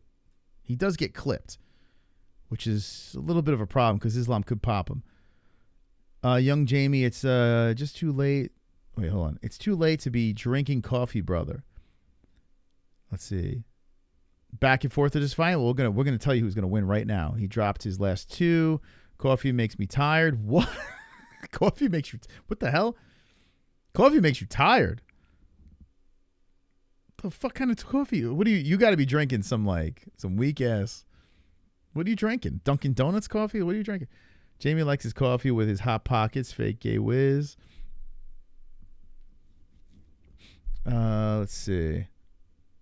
His wrestling looks fantastic. Moicano, that is? Yeah, Moicano, man. Once he gets you on the ground, man, he's a problem. And he's a pretty big dude. It's crazy he fought at 145. It breaks my heart that I have to be gay person, but Jamie's generation gets to suck off ladies. What? I can sleep when I drink coffee late too. Really? You can sleep? How old are you, not the Gozerian? Maybe, I don't know. How could you sleep? I mean, if I'm really tired, I could, I guess. Almeida will sleep. Main event is done. I have never felt shitty doing too much weed. Okay. A lot of conversations going on. A lot of stuff going on in that chat. I like it. A lot of side stories, side convos. Interested. So here's that. We kind of laughed at it before. Reese did not even budge. Now, Reese got a ground game, and he's a long, big dude at 185. Let's pull up their statisticals real quick. Here we go. What was that? At Mount Rushmore. What is this? What stand-up comic fills this spot? Answer that question here. We got Richard Pryor, Robin Williams, and George Carlin. I got to be honest. I would take George Carlin off of there. Hot take. I think he was massively overrated. He was kind of boring, to be honest. Anyway, smart guy. Bored the hell out of me. Sausage would have been unhappy about that comment, but I got to be honest with you. I think George Carlin very overrated. All right, so Daniel Medina, unanimous decision. Marquez, knockout. Cody Brundage got that loss in the first round. And Contender Series submission. So the Brundage one stopped the train for a second, then he got back on track. This dude over here is making his debut, so we don't really know much about him. It seems like he likes to grapple. But Reese he's got a ground game too. So if this hits the floor, it could get very interesting. Wow, is Zach getting that plus money? Shit. Are we going? Nah. I tell you what though, Zach, he does have some problems with some of these smaller guys. I've seen him having issues with littler guys. Like if he doesn't finish you, he can be out-decisioned. This guy's record is what? He's 18-3-0. So his loss he was submitted. Nurmagomedov split decision. Hold on. Let me go to Tapology for a second because this is outside the UFC stuff. Let me see something here real quick. I'm going to do some research before I pull the trigger on this because I might go in under, which is kind of crazy. Your boy is letting loose inside. Got to change your name to Aunt Grandma Ann, the knitter cans. A rebrand for a knitter. Let's see. Granny cans. All right, let's see something here. Oh shit. Did we just freeze up? What the fuck? Is my internet like fucking up? Oh, I got full internet. That was weird. Let me know in the chat if I froze up for a second. I saw a bunch of freezing up on different screens. Let's see. This is working so slow. Granny cans. You like granny cans? I'm good? Okay. Yeah, everything froze up over here. I just couldn't do anything. Oh, here's the new poster. That so looks slapped together last second. Damn, I mean, it don't even match. Like, kind of did Moicano a little dirty, too. Moicano looks like he looks like Splinter from Ninja Turtles.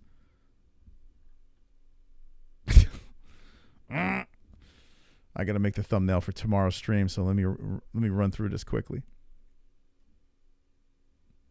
Ba-da-ba-ba-ba, granny cans. All right, here we go. Let's see this. Azamat Bekov. We're all learning about this guy. No one knows who the hell is this guy. Who is Who the this? fuck is that guy? It's a little unnerving. He's Russian. Let's see his losses here. So, Haratak. Let's see. This guy in 2021, 25-2. This guy's got a good resume. 25-2. This guy seems pretty decent. Okay, that guy seems fairly legit. Let's see. Who's the other guy he lost to? Magomedov in 2020. Ibrahim, but this is 5 years ago. I mean, pretty sure he's a different fighter from here. Dude, what is up with my... Everything is moving so slow. Look at this dude. Definitely no inbreeding going on there. Last 2 fights he lost. All right, you never know with these Russians. Could be all fucking padded and shit. You don't know. No one knows. It's like... All right, I'm gonna roll with Zach. I'm gonna give him the benefit of the doubt. I'm a little nervous on this pick, to be honest with you. I'm a little nervous. Wow, Zach got 58%. Shit, man. MMA-Holes like Zach. I'm gonna say Zach. Let's see, how's he gonna beat this motherfucker? He might finish him. He's got to. If he finishes him, it's got to be in the first round. This guy's never lost in the first. If he finishes first round, if not, it's gonna go to the distance. Let's say Zach knocks him out in the first round. I'm gonna go for it. I'm gonna swing for this thing. I'm gonna swing for the fucking fences. I'm gonna say Zachary Reese knockout in round number 1. Lock it in there. It's in. Wonderful. That's it. It's in, baby. It's in. You're going down, Russia. I'm going underdog. Guys, I picked so many unders on this card. I want to vomit. This is crazy. I'm picking too many unders. No way am I. How am I going to win goat milk with all these unders? Mike H is going to be a lesbian grandpa? Hell yeah. You're on edibles? After the stream, I think I'm going to hit an edible. I need something. So we got the final fight of the prelims, and here we are. Peyton Talbot. The return of Peyton Talbot. Ronnie Barcelos. Big, interesting fight. Barcelos getting no love. A plus 650 underdog. Peyton got that hype train behind him. I think this guy is going to fight for a belt. I think it's inevitable. Barcelos. No one picked him in our Pick'em League, which is crazy. Let me try to find a way to pick him, because you know how I am. Let me hit save. I'm going to try to find that way to pick the underdog.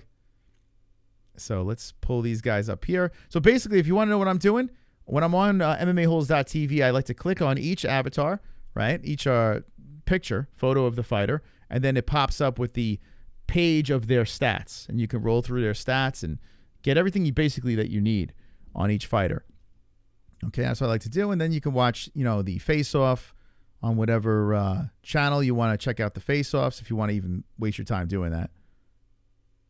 Last week I didn't do that, and I did pretty well. You love an underdog, right, Amberly? I mean, it's so much fun. Now, gambling has messed up my predictions. Barcelos is going to... Peyton looks just so calm.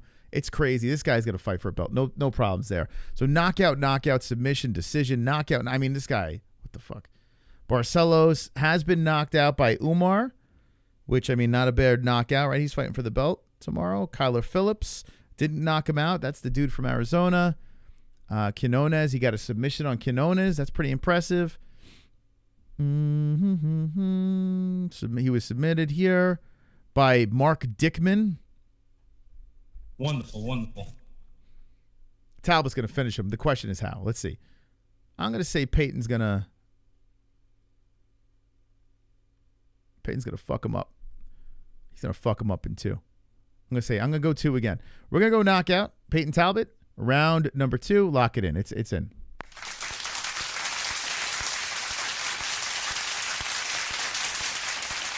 We got to ride with Peyton until he loses. All right, here's your main card. A 5-fight main card. And how many are on this card since Moicano and Dariush fell off? What's overall on this card? So we got, was it 1, 2, 3, 4, 5, 6, 7, 8. 8 prelims, 9, 10, 11, 12, 13. 13. Wow, still a fairly long card. So, damn, we went from 14 to 13. I mean, it's not like it's still long. It's a little long card. I think the perfect length for a card is about 11 fights, 12 max. I think that's great pacing for a UFC card. But here we are, 13 fights. So this is going to be a long one, especially if the prelims start off the way I think they're going to start off with a bunch of decisions. It's going to be a lot. And listen,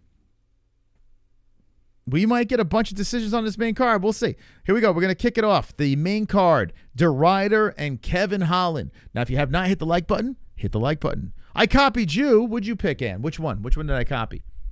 Is Chartnosi in the chat? Does he still use the chart? Let me know if you see Sonosi in the chat. I'm curious. 1 in his last 3. He gets effing dominated. Me and Kelly picks are in. Hell yeah, Terry. Let's go. Anyway, all cart is F. What? I copied Ann. Prohaska. I hope you're right, man. We'll see if I'm picking Yuri. Chartnosi. Let's see. The chart has been lately. Let's see if he can get a good week. All right, so DeRuyter versus Kevin Holland. 6'3 versus 6'4 DeRuyter. I've made it very clear how I feel about Reindeer DeRuyter. I think the guy's a complete goofball weirdo.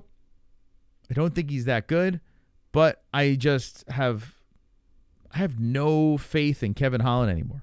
Like I've lost all faith in the dude. Like, I don't know. I just don't believe in him. And I think DeRuyter could lay on him. This could be a sloppy, crazy fight. Let's see. So we have DeRuyter's 34, Holland's 32. Orthodox versus Southpaw. Okay, let's pull up their statisticals. My mom made picks for this first time. Let's go, Pale's mom. We'll see how Pale's mom does on this. Good luck. I hope she does well. I can't root for her to win because I'm playing too. Can't root for her to win, but good luck. That's it. The hook's in the mouth, Pale. The hooks. The monkey family is in. She's locked and loaded. Next thing you know, she's gonna be telling us what to do, where to pick. Ryder's such an awkward fighter. He really is. The guy is strange. Just a strange dude. So we got a submission on Mearshart.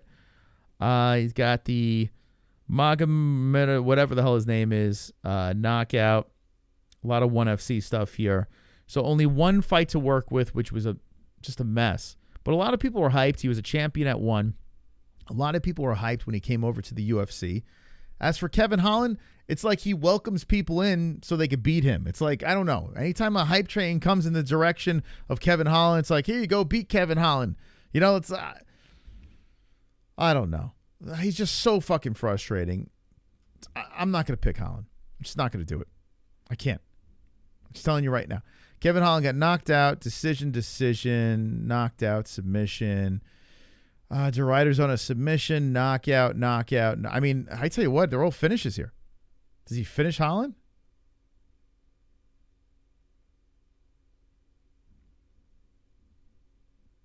I'm going to say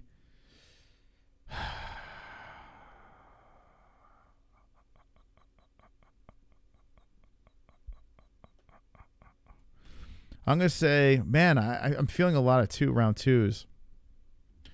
I'm going to say DeRuyter, round 2. I'm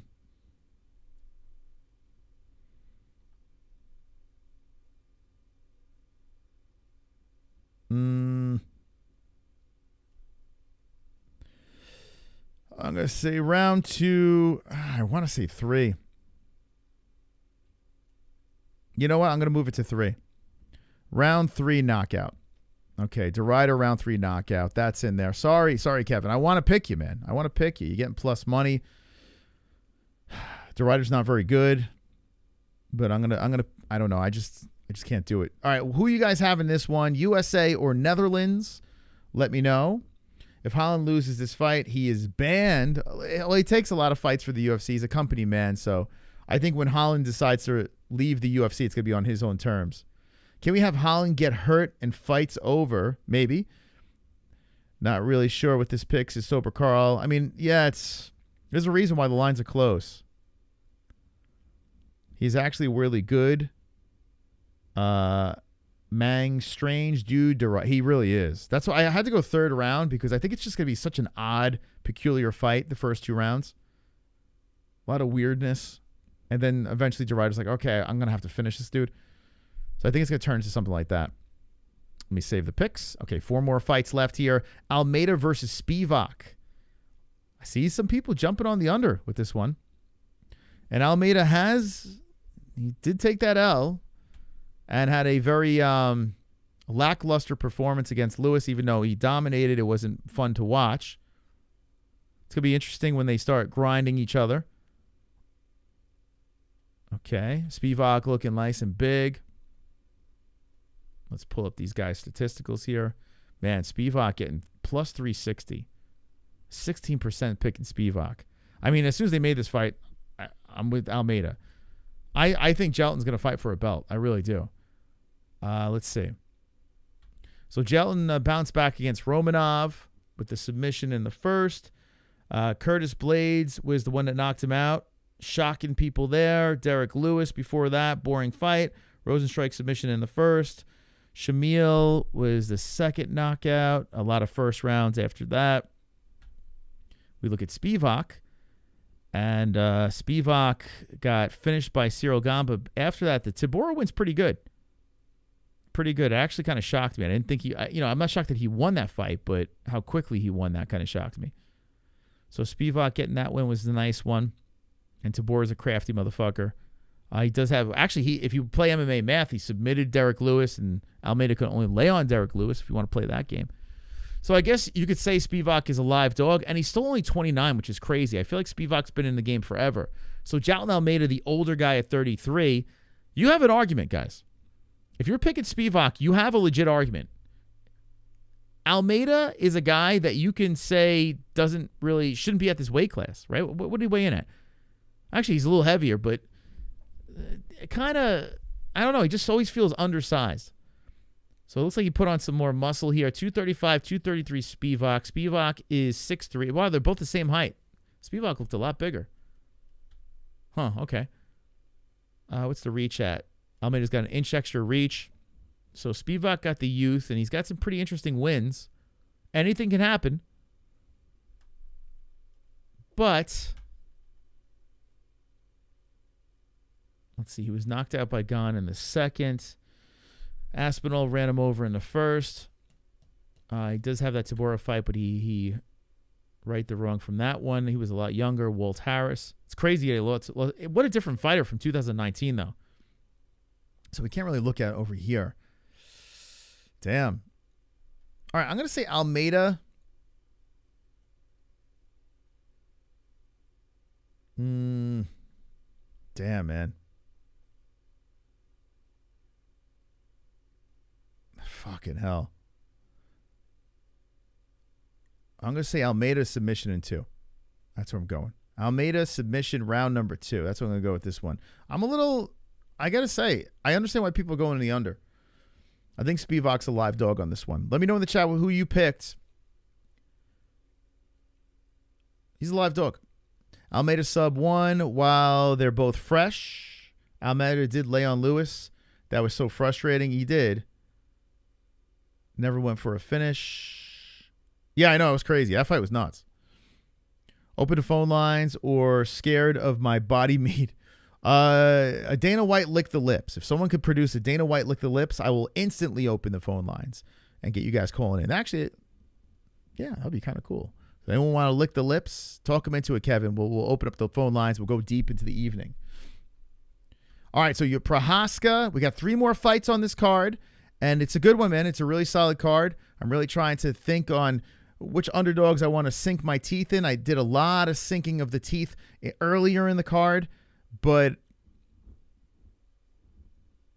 with the underdogs, but I'm starting to lean towards favorites here now. So Almeida's a favorite. DeRuyter's a favorite. Talbot's a favorite. Zachary Reese is an under. Guskov's a favorite. Grant Dawson's a favorite. I was thinking about Perez, but no, I'm going to go with Rosa. And here's my underdog, run. 1, 2, 3 underdogs to open the card. So I got some unders on there, and I got some finishes. It's crazy. I'm actually telling you exactly what's going to happen tomorrow.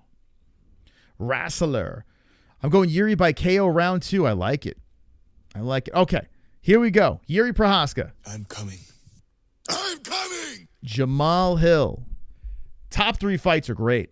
I love it, man. The main card ends super strong. Like, I got to be honest with you. Like, after Almeida Spivak, even though I have interest in this opening fight, after Almeida Spivak, you got my attention. Like I am dialed in. Jamal Hill versus Prochazka, banger. Could be fight of the night. Nurmagomedov versus Dvalishvili. I kind of hope it goes the distance, to be honest. I mean, I do because I got the bet on it, but as a fan, I want to see 5 rounds of this. I want to see these two feral animals go at it, try to rip each other's heads off for 5 straight rounds. I need this to be 5 rounds for my bet, and as a fan, I am salivating. I want to see as much of these two go at it as possible. And then we have Moicano versus Makhachev, which, I mean, come on. Money Man versus Islam, great stuff. Let's talk about Yuri versus Jamal Hill. 6'3" for Yuri. Jamal 6'4". Jamal coming in 205, 204 Prochazka. Prochazka's got an inch extra in reach. How about that? 80 inches to 79 on Jamal. Yuri's 32, 33 for Jamal. Still, I mean, listen, they're still relatively young if you think about it. Southpaw versus Orthodox Prochazka. Yuri getting a slight bit of plus money over here. I think Jamal should be a little bit more of a favorite, to be honest. I do. As much as I want Yuri Prochazka to win this fight, trying to be as unbiased as possible, I think Jamal should be a little bit more as a favorite. So, with that being said, putting money on Jamal Hill probably would be a smart bet. Okay. Now let's look at the face-off again. Yuri sloppy, he gets hit. This is going to be a weird fight, man. It's going to be good, though. Yuri by submission, I see him actually fighting smart. Okay, I need Yuri to fight smart. I need it. Remember, guys, a lot of people don't like Jamal. A lot of people like him for various reasons. So I'm sure when people are picking this fight, it's tough because I'm sure most people want to see Yuri win this. Look at this. 67% of our community pick Yuri on this fight. I mean, that's crazy. To me, that's crazy. As much as I want Yuri to win this thing, as much as I want this community to be correct about this fight, I feel like that's nuts. But let's look at the face-off. Yuri looks ready to go. Here's the face-off. Good, solid. Man, this is going to be a banger. One of the best fights of all time, to me at least, Yuri versus Dominic Reyes. If you've never seen that fight, after this stream is done, you fucking go on YouTube or your Fight Pass or wherever you can see the fight. If you did not see Yuri Prochazka versus Dominic Reyes, you go back and you watch that fight. It is phenomenal. Like, complete banger. Back and forth. People get rocked left and right. Ends in a finish. That shit was nuts. Shit was fireworks. I remember it clear as day. And that was the day I brought Ellie home for the first time. We brought her home from the hospital. I ran to YouTube with my little baby. You can watch our reaction back. I was getting in trouble. I mean, she was fresh out of the womb, Ellie, right into a Fight Buddies. And what a fight. What a fight for Ellie to bring back home. Yuri Prochazka versus Dominic Reyes. It was a great fight. Spinning back elbow, gangster as fuck. Spoiler alert. Spoiler alert. Yuri going to go into his dark room for this straight crazy. I hope so, man. I really would love nothing against Jamal Hill. I'm not a Jamal hater. But I'm legit a Yuri fan. I truly enjoy Prochazka. Prochazka winning is great for the sport. Good handshake, good respect. Okay. Fucking hell. Convince me to pick Yuri. I picked enough unders on this card. Please, someone. He got knocked out by Alex Pereira 2 times. Now, listen. If you're going to get knocked out by Alex Pereira, right? Jamal Hill knows something about this because he was knocked out by Pereira as well April 2024. Alex Pereira is going to watch his sons compete tomorrow, UFC 311 on the main card. What's the chins like? You can give an excuse to Jamal Hill in that fight. The Herb Dean step in. It was a weird situation. Everything was odd. The step on the foot. It was awkward, you know? But he did get chinned. And Alex Pereira gave him his hands, you know? And Yuri's not. I mean, when Yuri lost, Yuri looked just, speaking of lost, he looked lost in that fight, in that rematch. And Alex, it wasn't the guy I thought was going to be in there. And that concerns me very much. That second fight with Alex Pereira, Yuri was talking about spirits. And Shama bringing in these spirits into the game. Like, Yuri's losing his mind. I'm concerned about Yuri's chin, too, because he used to be able to take a shot. His chin might be done. He's fighting for cancer. I'm rooting for Prohaska. But I think he's getting knocked out.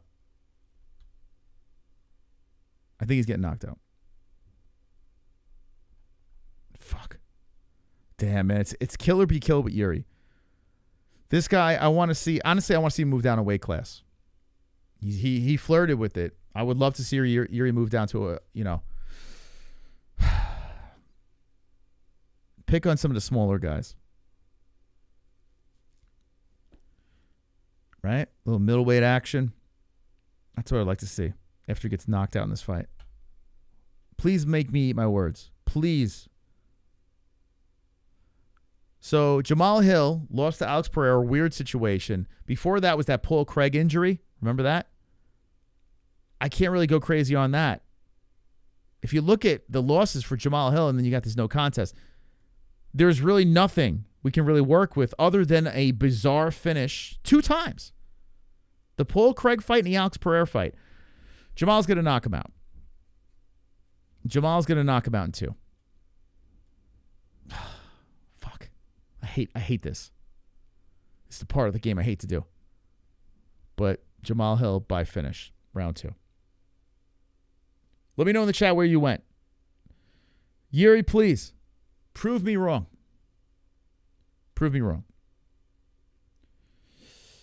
Jamal was coming back from a devastating injury thanks to DC. Oh, yeah, it was the basketball game injury, right? That was a weird thing.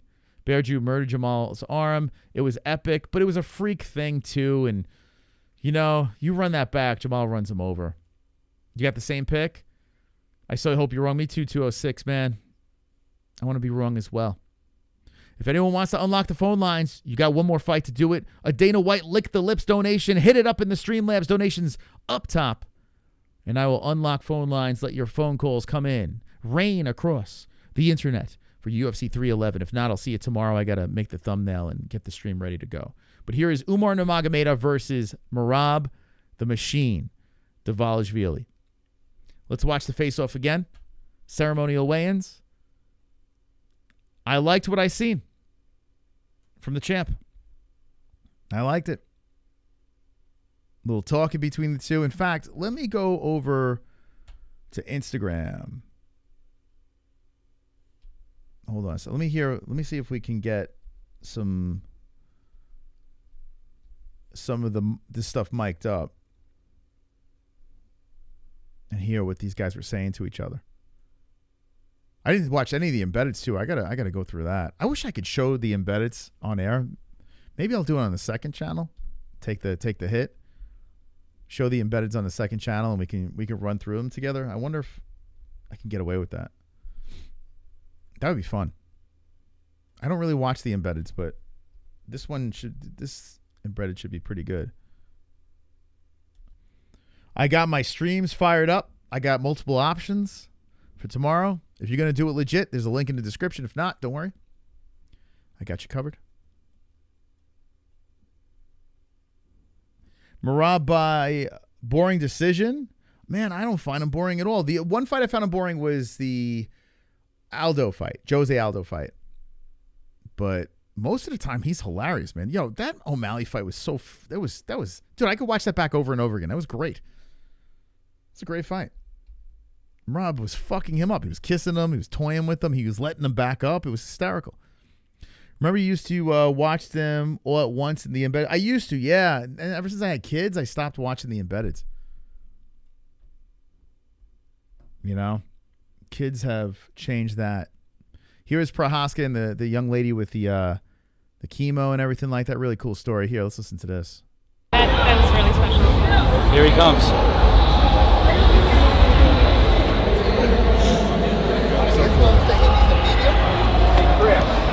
Very nice to meet you. Oh my God. Very nice to meet you. Man, what a Chad he is, right? He's got the voice. This dude's such a stud. He must get so much pussy but then he's in the forest. He's getting like forest pussy. Like what's Yuri Prohaska? Like, is he getting laid, this guy? Like he's got everything going for him. He's got the look. He's a high elite UFC fighter. He's got the voice. Nice to meet you. You know what I'm saying? Like he's got to get a lot of forest pussy, right? I'm honored to meet you. After you defeat cancer, I will defeat your pussy. That was so special what you did last night. I didn't expect that. Yeah, well, I would take mine off. May I go down on you? Like I could see him like asking very politely to go down on his lover. May I eat your pussy? You're an amazing man. I'm Skylar, by the way. I'm not your friend. What is he, Skylar? That's the friend with benefits. That's the friend with benefits. That's the friend zone guy, right? Hold on a second here. You're an amazing friend. I'm a huge fan. I saw you at 303, man. Nice to meet you too, sir. Nice to meet you. I will steal your girl after she defeats cancer, and after I defeat Jamal Hill, I will take your lady. Right after I take Jamal's head. Yep, absolutely. So, are you excited? Yeah. Oh, great. Can't you tell? Can't you tell in my voice how excited I am? Great. She goes, aren't you excited? He's like, yes. Dude, the guy's phenomenal. The dude's phenomenal, man. How do you get that sort of aura, man? I gotta go to the forest. I don't know. I have desert here. Maybe I gotta go to the middle of the desert. I'll take my gun. I'll go to the desert. Just stay away from everyone for like a couple of weeks. Gotta bring a lot of water. And I need to I'm getting the long hair over here. I need to turn into Yuri Prohaska. Like that's next level shit going on there. I feel like nothing phases the dude. I could see could you imagine the doctor says, Mr. Prohaska, I'm sorry, but you are terminally ill. And then Yuri just looks at him and goes, this is unfortunate. Like it wouldn't even faze him. This is terrible news. Let me go to forest and reflect on this news. Like it wouldn't even bother him. You're playing poker with him. You're pushing all the chips. I'm all in. You flip over quads. Yuri looks at it. Nicely done. Please take my chips. Like nothing bothers the dude. It's crazy, man. Yeah. Thank you all for all your kind words, too. I appreciate that. Not expect that. Fucking Yuri. I believe it will help as much as possible because that's why we do that. Sending a good energy everywhere. Good energy. Everywhere. Especially for women, it's okay to go through it, Men shave their head, it's normal, but for us, I find you more attractive with no hair. But it's alright. It's alright. You're a good one. I will I will motorboat those big cancer tits once you defeat cancer and I defeat Jamal Hill. Good. For sure. Yeah. I believe it will help as much as possible because that's why we do that. He's a good man. We need him to stick around. We need him to stick around in the UFC. What was I looking for again? Oh, this is where I was going. I wanted to see this. And I don't know, I went down the Yuri rabbit hole. Let's go. Nice. Where's my brother? It's okay. Thank you. There's not much being said there. Gosh, there was nothing there. There's nothing there. I thought there was more to it.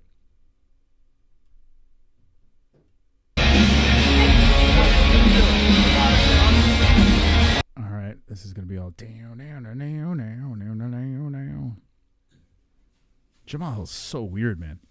Still a weird dude. But that's Michigan in him. He's got that Michigan going on. All right, anyway, where were we? We were making predictions. That's where we were. I picked against Yuri Prohaska. I feel terrible. Umar Nurmagomedov versus Merab Dvalishvili, the machine. Merab Dvalishvili. Let's pull these two up. Umar and Merab. You guys have anything to add to that? The UFC music is like the gun channel music. Yeah, pretty much the same. Check out my goons. Yuri can't make 185. Yes, he can. He can make it easily. This dude, I mean, he'll lock himself in a place. He won't eat for like 3 months. He'll make it. I will make it. I may be very skinny and less appealing to women, but I will make the weight. And I will defeat everybody. I will defeat food. I am undefeated against food. UFC music used to be sick. Yeah, I don't know what happened to it. Spank Me Daddy. Why was Habibi not allowed to fly? Visa issues. Terrorism. I did a whole thing on it. It's not terrorism. It's a joke. Or maybe. I don't know. I did a video on it. Go check it out. 5'6" versus 5'8", Umar Nurmagomedov. 135 and under championship weight. He did that with O'Malley as well. I tell you what, I wouldn't mind seeing Merab going down. He did flirt with flyweight. He did say he can hit that. I wouldn't mind seeing it. Become a double champ, go down. Let's see. 5'6", 5'8", 135, 134, 69-inch reach, 68-inch reach. Merab is 34 years of age and Umar 29, both out of the orthodox stance. There's a reason why Umar is a big favorite. He's looked really damn good. And he is undefeated, 18-0. He's got the eagle blood going through his veins. And he came off a pretty impressive win over Corey Sandhagen, unanimous decision. Bekzat Amakan. But look at these names here. These other names. I mean, Corey was the best win for sure. Corey's legit. But you look at the rest of the names, it's like we need to learn more about the young eagle. So I'm rolling with Merab. I'm gonna do it. I'm gonna roll with Merab. I do have to bet $100 for this thing going the distance, no matter who wins. And I'm gonna leave it at that. I want to bet on Merab. Actually, I probably should. I should bet on him too. But then that would be, I don't know. Let's just leave it going. Fucking hell. I'll tell you what. If I'm doing good with my bets, I'll throw a straight up bet on Merab too, because it'll still be an under. Super chat. Hey, Dark Matter, thank you for the $2 donation. What did Merab do to Kendall? Scared face, playful face, cur holes, call me, rock on gesture, Thank peace sign. Yeah, where's Kendall? I hope Kendall pops up tomorrow. I mean, when it's not a Merab fight without Kendall, you know? She's got great insight on Merab Dvalishvili. Thank you, Dark Matter. We are $48 away from opening up phone lines. You can make dreams come true. 48 away. Thank you, my man. All right, here we go. All right, I'm going to pick Merab. Merab has been decisions until Moraes. That was... Yeah, so the Jan fight nullified him.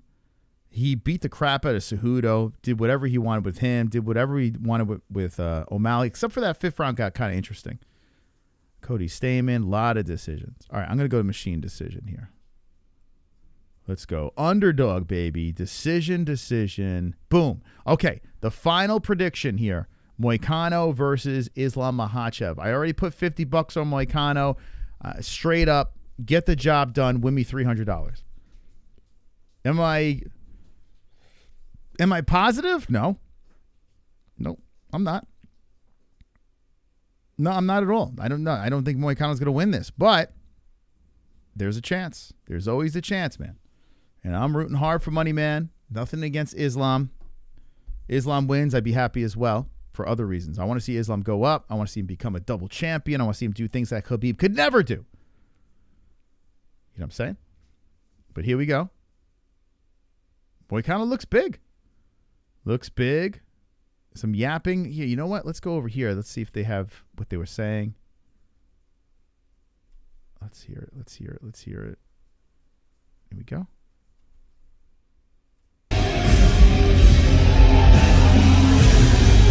It's like, can you mute the music? Fuck yeah, boys. Good luck tomorrow, both of you. All right, something about being ready. I think he's asking him, are you ready? Moicano says he's always ready or something like that. That's what I'm guessing. Moicano looked sickly when could you imagine this? So at 1 a.m. in the morning, we find out that Arman Tsarukyan, well, the UFC finds out Arman Tsarukyan cannot compete. He's got a bad back. So the UFC scrambles around, try to get a replacement to get Moicano.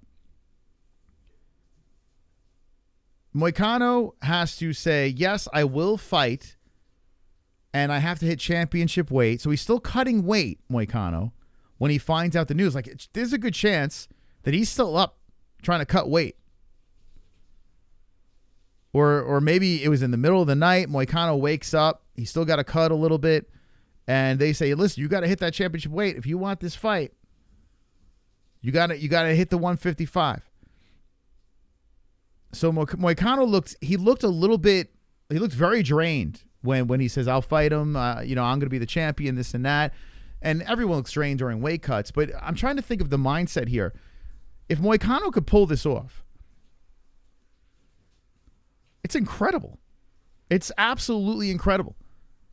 Like, on top of the fact that Islam is the pound-for-pound guy, Islam has a chance to be one of the, if not the greatest lightweight of all time.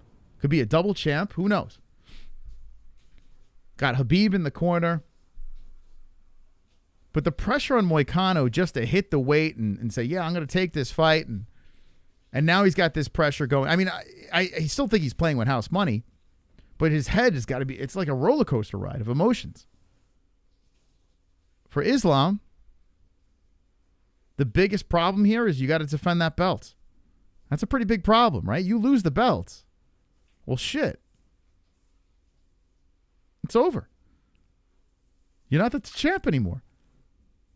You'll probably get an immediate rematch. Will we see a GSP Matt Serra situation? What rank was Matt Serra? Like, a lot of people talking about Al Iaquinta and Khabib. But let's go the other route. I mean, it's not like Matt Serra slipped in on short notice, but he was an underdog in that fight. Pretty big, sizable underdog. Here's Moicano sitting at plus 700. Matt had a full camp, but got lucky. Got the job done. Can Moicano get this job done here? Let's look at the stats.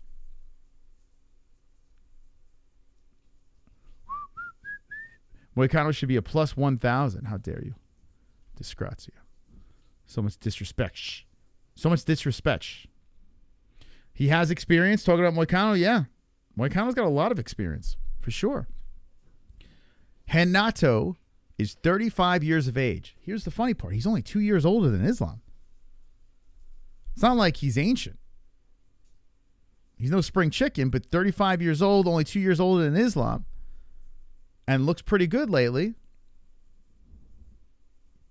Islam submitted Poirier. That was in the 5th round. Poirier brought it to him. He stopped some takedowns, made it very interesting. Now, Islam did outstrike him, but Islam was kind of lumped up. Islam had some damage on his face. He gets hit. He's not the Khabib where, he's impenetrable and you can't cut him, you can't hurt him, you can't knock him down. Like, Islam, because of how well-rounded he is, he doesn't get hit. Like, it happens. Volkanovski did bring it to him in the first fight. Second fight, not so much. Charles Oliveira. Listen, Islam just did work on Charlie Olives. I think Islam's Charlie's daddy. Bobby Green, he ran over. That was like another short notice thing. Hopefully it's not the same situation here. Although I think King Green was he on that card? I can't remember. Regardless, I think Moicano levels better than Bobby Green. Dan Hooker, that was another one. Can't really go much with that. Thiago Moises, submission. That's a teammate of Moicano, right? Drew Dober, if you play the MMA math game, Moicano had some issues, even though he beat Dober. In 2021, Makhachev submitted Drew in the third round. But look at these, like, third round finish, fourth round finish on Moises. I'm picking. Listen, I'm thinking if Islam's going to get it done, I think he eventually breaks Moicano, like in, say, championship rounds. I think Moicano's ready to die on his shield. Like, it has to be a doctor stoppage or some shit. I'm going to put in this pick.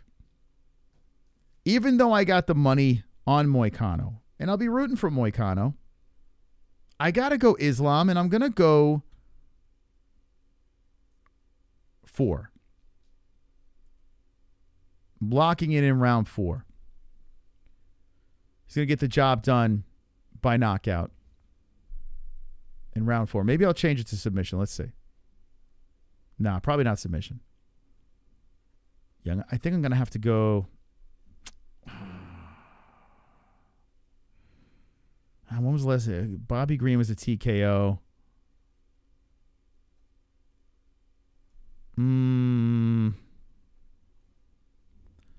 Might be submission. I'm changing it to submission. Sorry, Moicano, man. I think I go with submission on this one. All right, so I'm gonna go round 4 submission. Either way, we win. Islam is just too effing good. I mean, listen, I gotta pick who I think is gonna win this one. I picked a lot of underdogs on this card. I got money on Moicano. If he wins, I'd be very, very happy.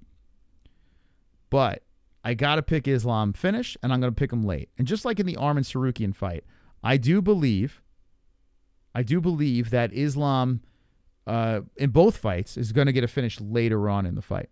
Sarukian and Moicano. But who knows? We'll see what happens here. Moicano was training for a 5-round fight, he says, but he was really going into a fight against Beneil Dariush that's a 3-rounder. So, say what you will. But money Moicano, I hope you get the win, bro. I really do. I'm going to be rooting super hard for you. If Moicano wins tomorrow, I am going to lose my shit. I'm going to lose my shit.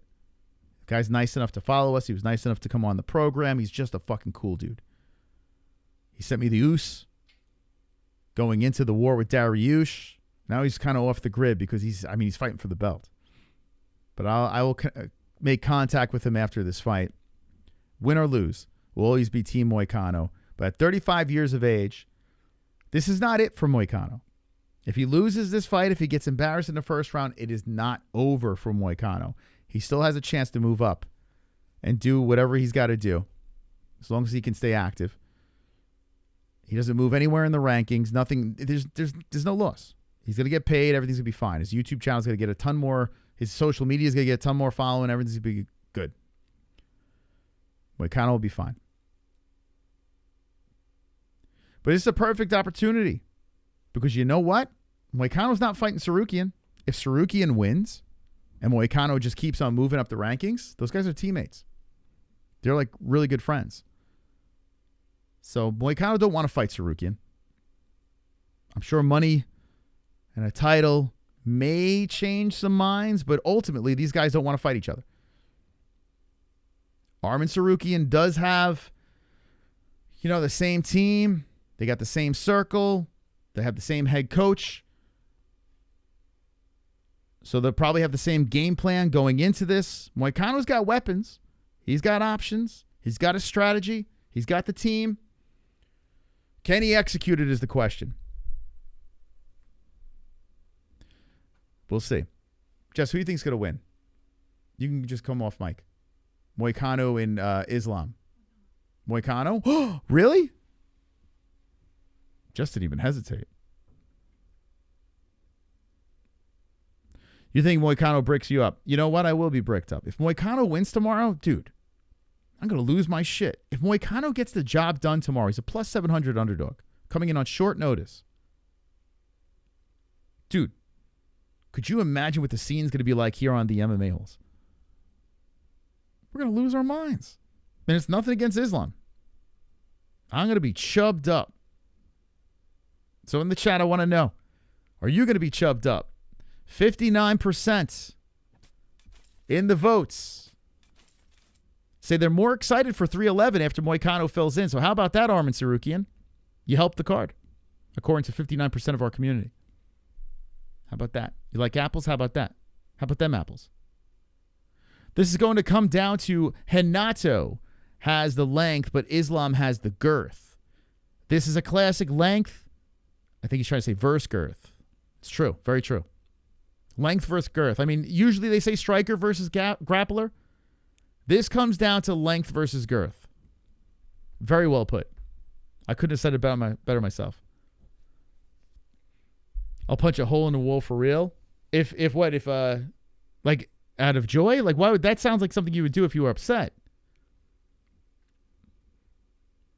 Wow. And news in the chat. Wow. Look at that. And the knitter. And new. Dark matter. And new. What?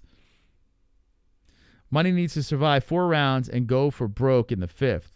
It's going to be bloody. I foresee this thing being very, very bloody. It's going to get scrappy. It's a crazy fight, guys. Only problem is that I can't see a path to victory for Moicano. How can Moicano win this thing? Let's talk about it. What is the path to victory? Well, I mean, he's going to have the game plan. He's going to have the exact same game plan as Arman. Moicano can stop takedowns. It's not like, and even if Moicano gets taken down, I mean, he's crafty. He's super crafty on the mat. The people at American Top Team speak very highly about the grappling of Renato Moicano. So the grappling could nullify. Now, if it comes down to hands, I still give the edge to Islam. I think Islam's got very good hands. Unlike Khabib, Islam could piece together combinations. He outstruck DP. So that's a problem there. Moicano's got the reach. A little taller. Okay. Not a small dude. Money Moicano. Let me pull it up here.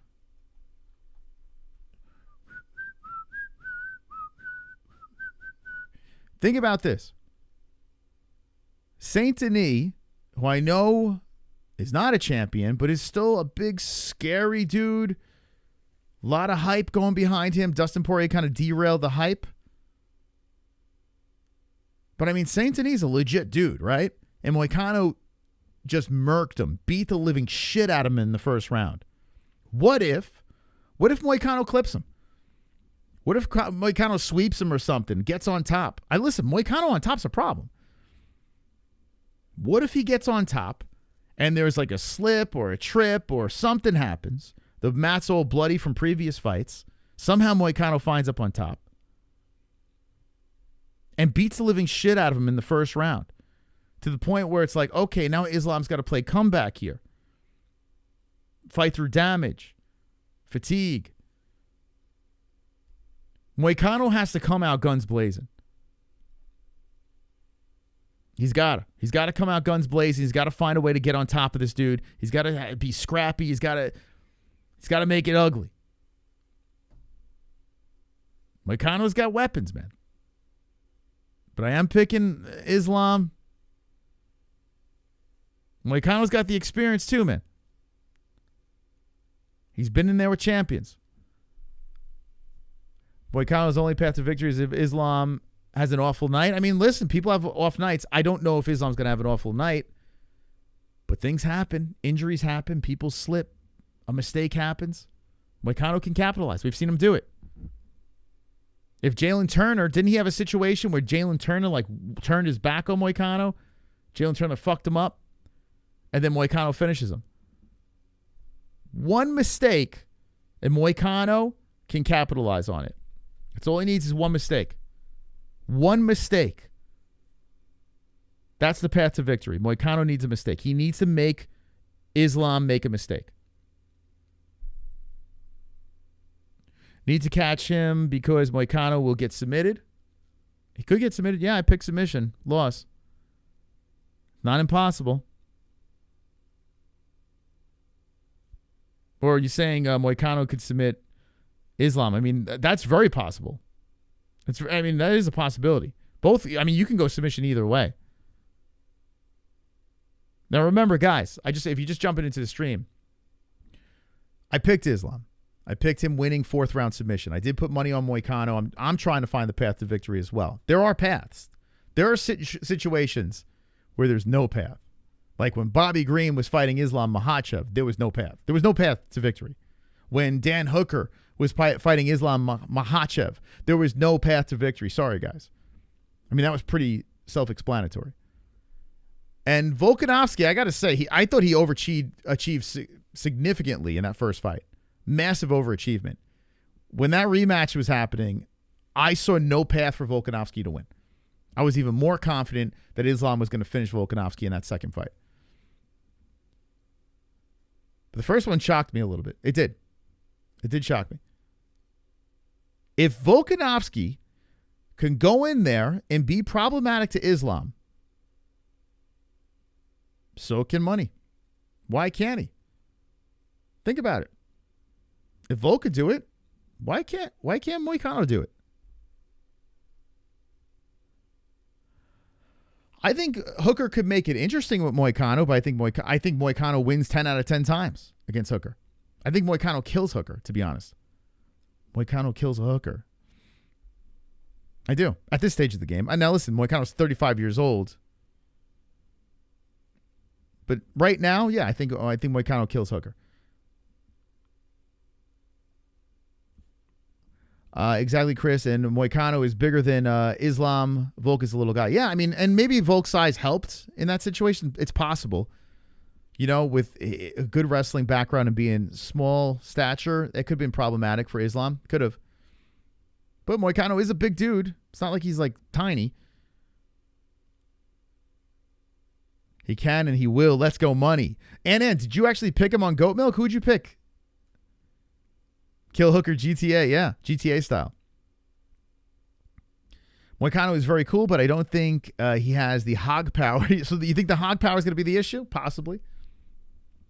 Moicano, if you're watching this, if you're chilling in the hotel room, getting ready for the fight, I bet on you, bro. I bet on you. Even though I'm picking Islam, I'm rooting for you, brother.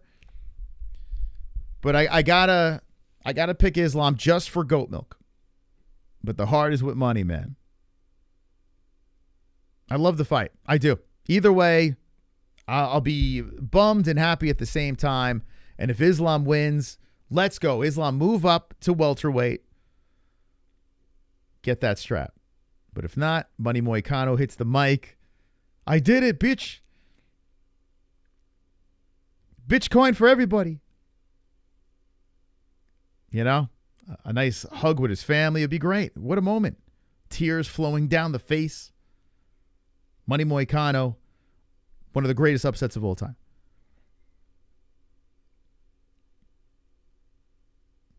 Money Moicano beats Stennis with a busted arm. Don't underestimate him. I mean, yeah, listen.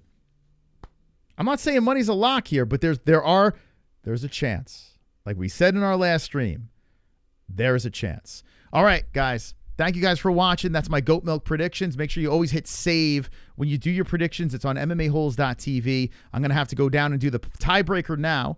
Shoop, all the way at the bottom over here. The tiebreaker is what I'm going to have to do. I want to see you all on goat milk tomorrow as we do our reactions to UFC 311. It was a phenomenal experience. 2 streams, 1 day. I ask you kindly to hit the like button. Make sure you have the notification bell rung. Make sure you subscribe to the channel. And if you're going to place a bet, go on over to mybookie.ag and use code MMAHOLES and win big. Actually, hold on a second. Hold on a second.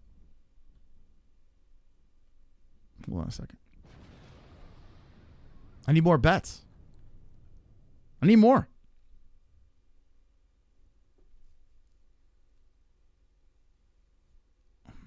I got the Gafarov bet. $10 to win 43. I got the Clayton Carpenter bet. $10 to win 25. I got the Renato Moicano. $50 to win $325. I got the co-main going the distance. $100 to win $43.86. I said I wasn't going to do parlays, but I'm a liar. Why not take a swing, right? Let's go. Crazy parlay time. Here we go. We're going to do Carpenter. I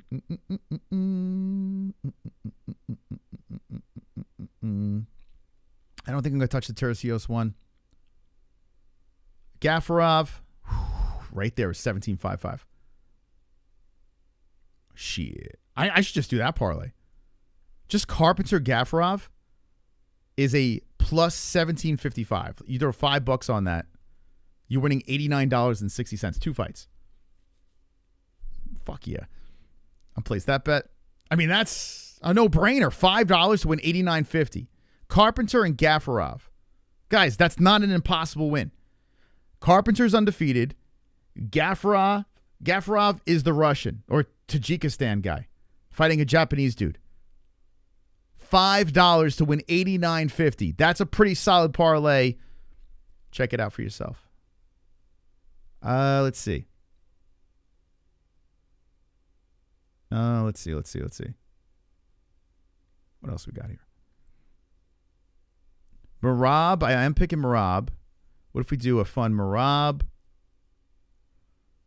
I'm not gonna throw money in that one because I'm straight up. Merab. Actually, you know what?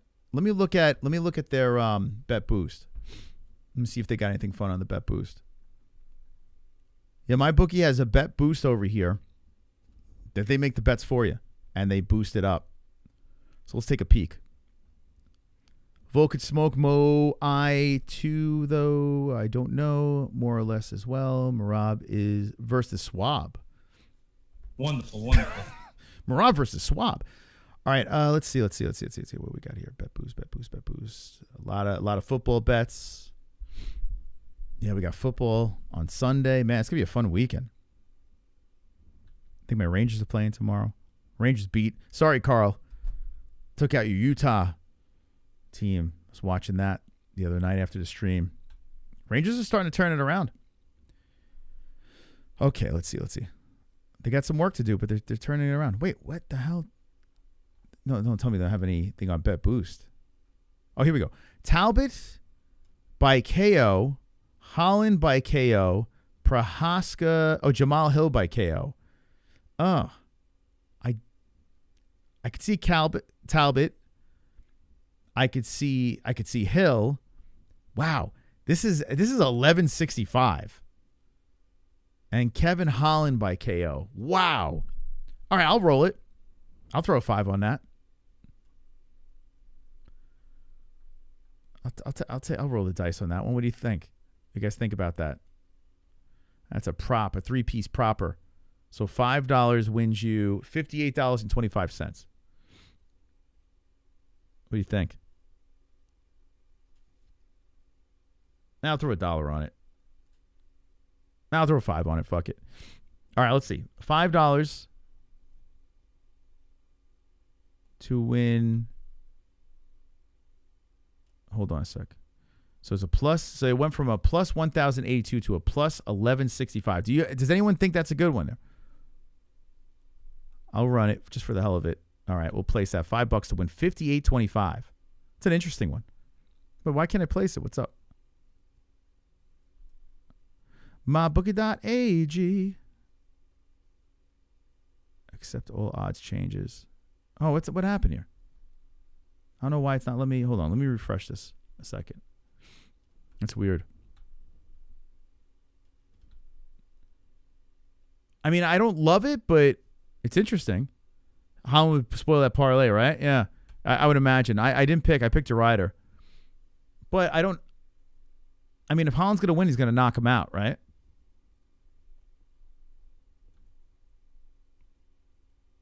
I usually say stay away from props, but I just want a lot of action tomorrow. I think tomorrow's going to be fun. All right, let's try this again.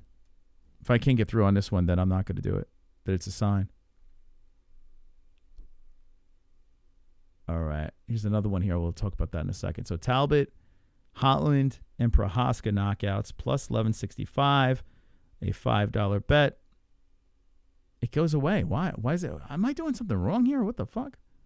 Open bets. Ba-da-da-da-da. What the fuck is going on here? All right, it's not letting me do it. That's weird. All right, you know what? That's a sign. I'll try one more time. $5. Total bet amount, $5 to win $58.25. Yeah, I don't know. Yeah, let me know if you guys can do it. All right, so that's a sign. Imagine that happens. All right, Dawson. Let's see. All right, fight going a distance. Dawson, Almeida, and here we go. Oh, I like this one better. Holland DeRider goes the distance. Almeida Spivak goes the distance. Dawson Ferreira. That's gonna be that one. Might spoil it there. 1673. Yes, I like that one. I actually fucking love that one.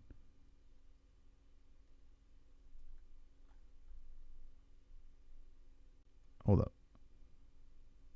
Yeah, that one's a lot better. All right, hold up a second here. So that would be $5. Right? I feel like something's blocking this, though. Hold up. Right, that's a good one right there. $5. And $5 to win $83.65. Okay, so that one worked. All right, you know what? That was a sign. That one I actually genuinely like because all you need is it to go to the distance. Dawson Ferreira, Almeida Spivak, Holland DeRider, which are all fights that could go to decision. $5, you win $83. That's a pretty sick bet boost right there. I like that one. Let's see if there's anything else. Nothing on the main or co-main. Not that I see. Maybe tomorrow they'll drop those in. All right, so that's the bet boost I'm going to go with. All right, so here's the bets. Let's check them out. We have a Carpenter. Hold on a second. So we got that parlay, that bet boost. $5 to win $83 is pretty damn good. That's not bad. For all the distance on that one, Carpenter and Gafarov is $5 to win $89.50. Shit, man. We hit a couple of these things. We're looking fresh to death. Gafarov straight up, $10 to win $43. Clayton straight up, $10 to win $25. Moicano straight up is $50 to win $325. We have a straight bet of what's this one? Oh, Merab versus. Oh wait, hold on. This one's not there. Wait, hold on a second. Makhachev Sarukian. That's going a distance. That one should be that will be refunded tomorrow. And there's no bet here. Okay. Where's the Merab?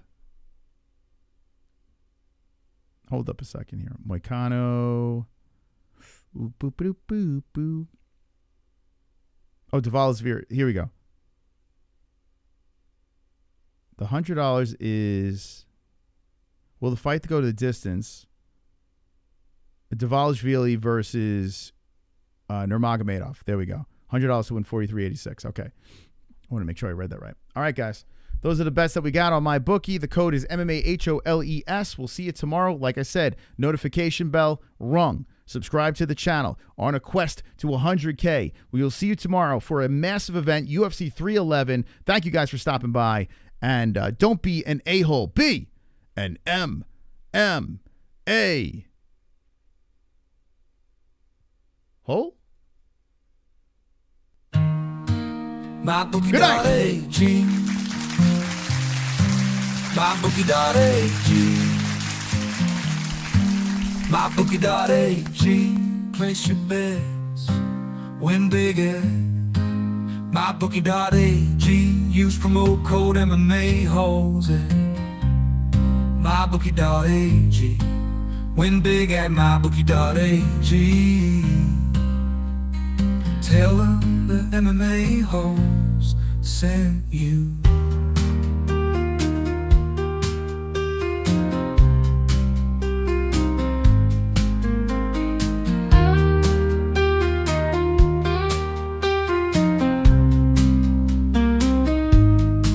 Place your bets, win big at MyBookie.ag. Use promo code MMA-Holes at MyBookie.ag. Win big at MyBookie.ag. Tell them the MMA-Holes sent you.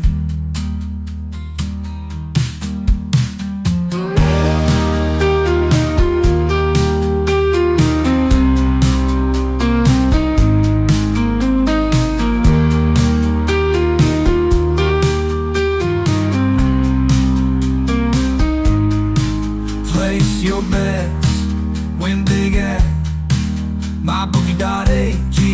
Use promo code MMA-Holes at mybookie.ag. Win big at mybookie.ag. Tell them the MMA-Holes sent you. Tell them the MMA-Holes sent you. Tell them the MMA-Holes sent you. Tell them the MMA-Holes sent you. Place your bets, win big at mybookie.ag. Use promo code MMA-Holes at mybookie.ag. Win big at mybookie.ag. Tell them the MMA-Holes sent you.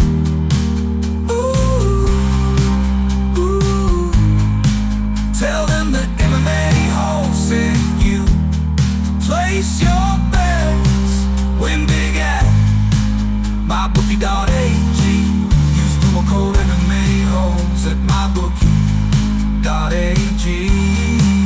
Win big at mybookie.ag.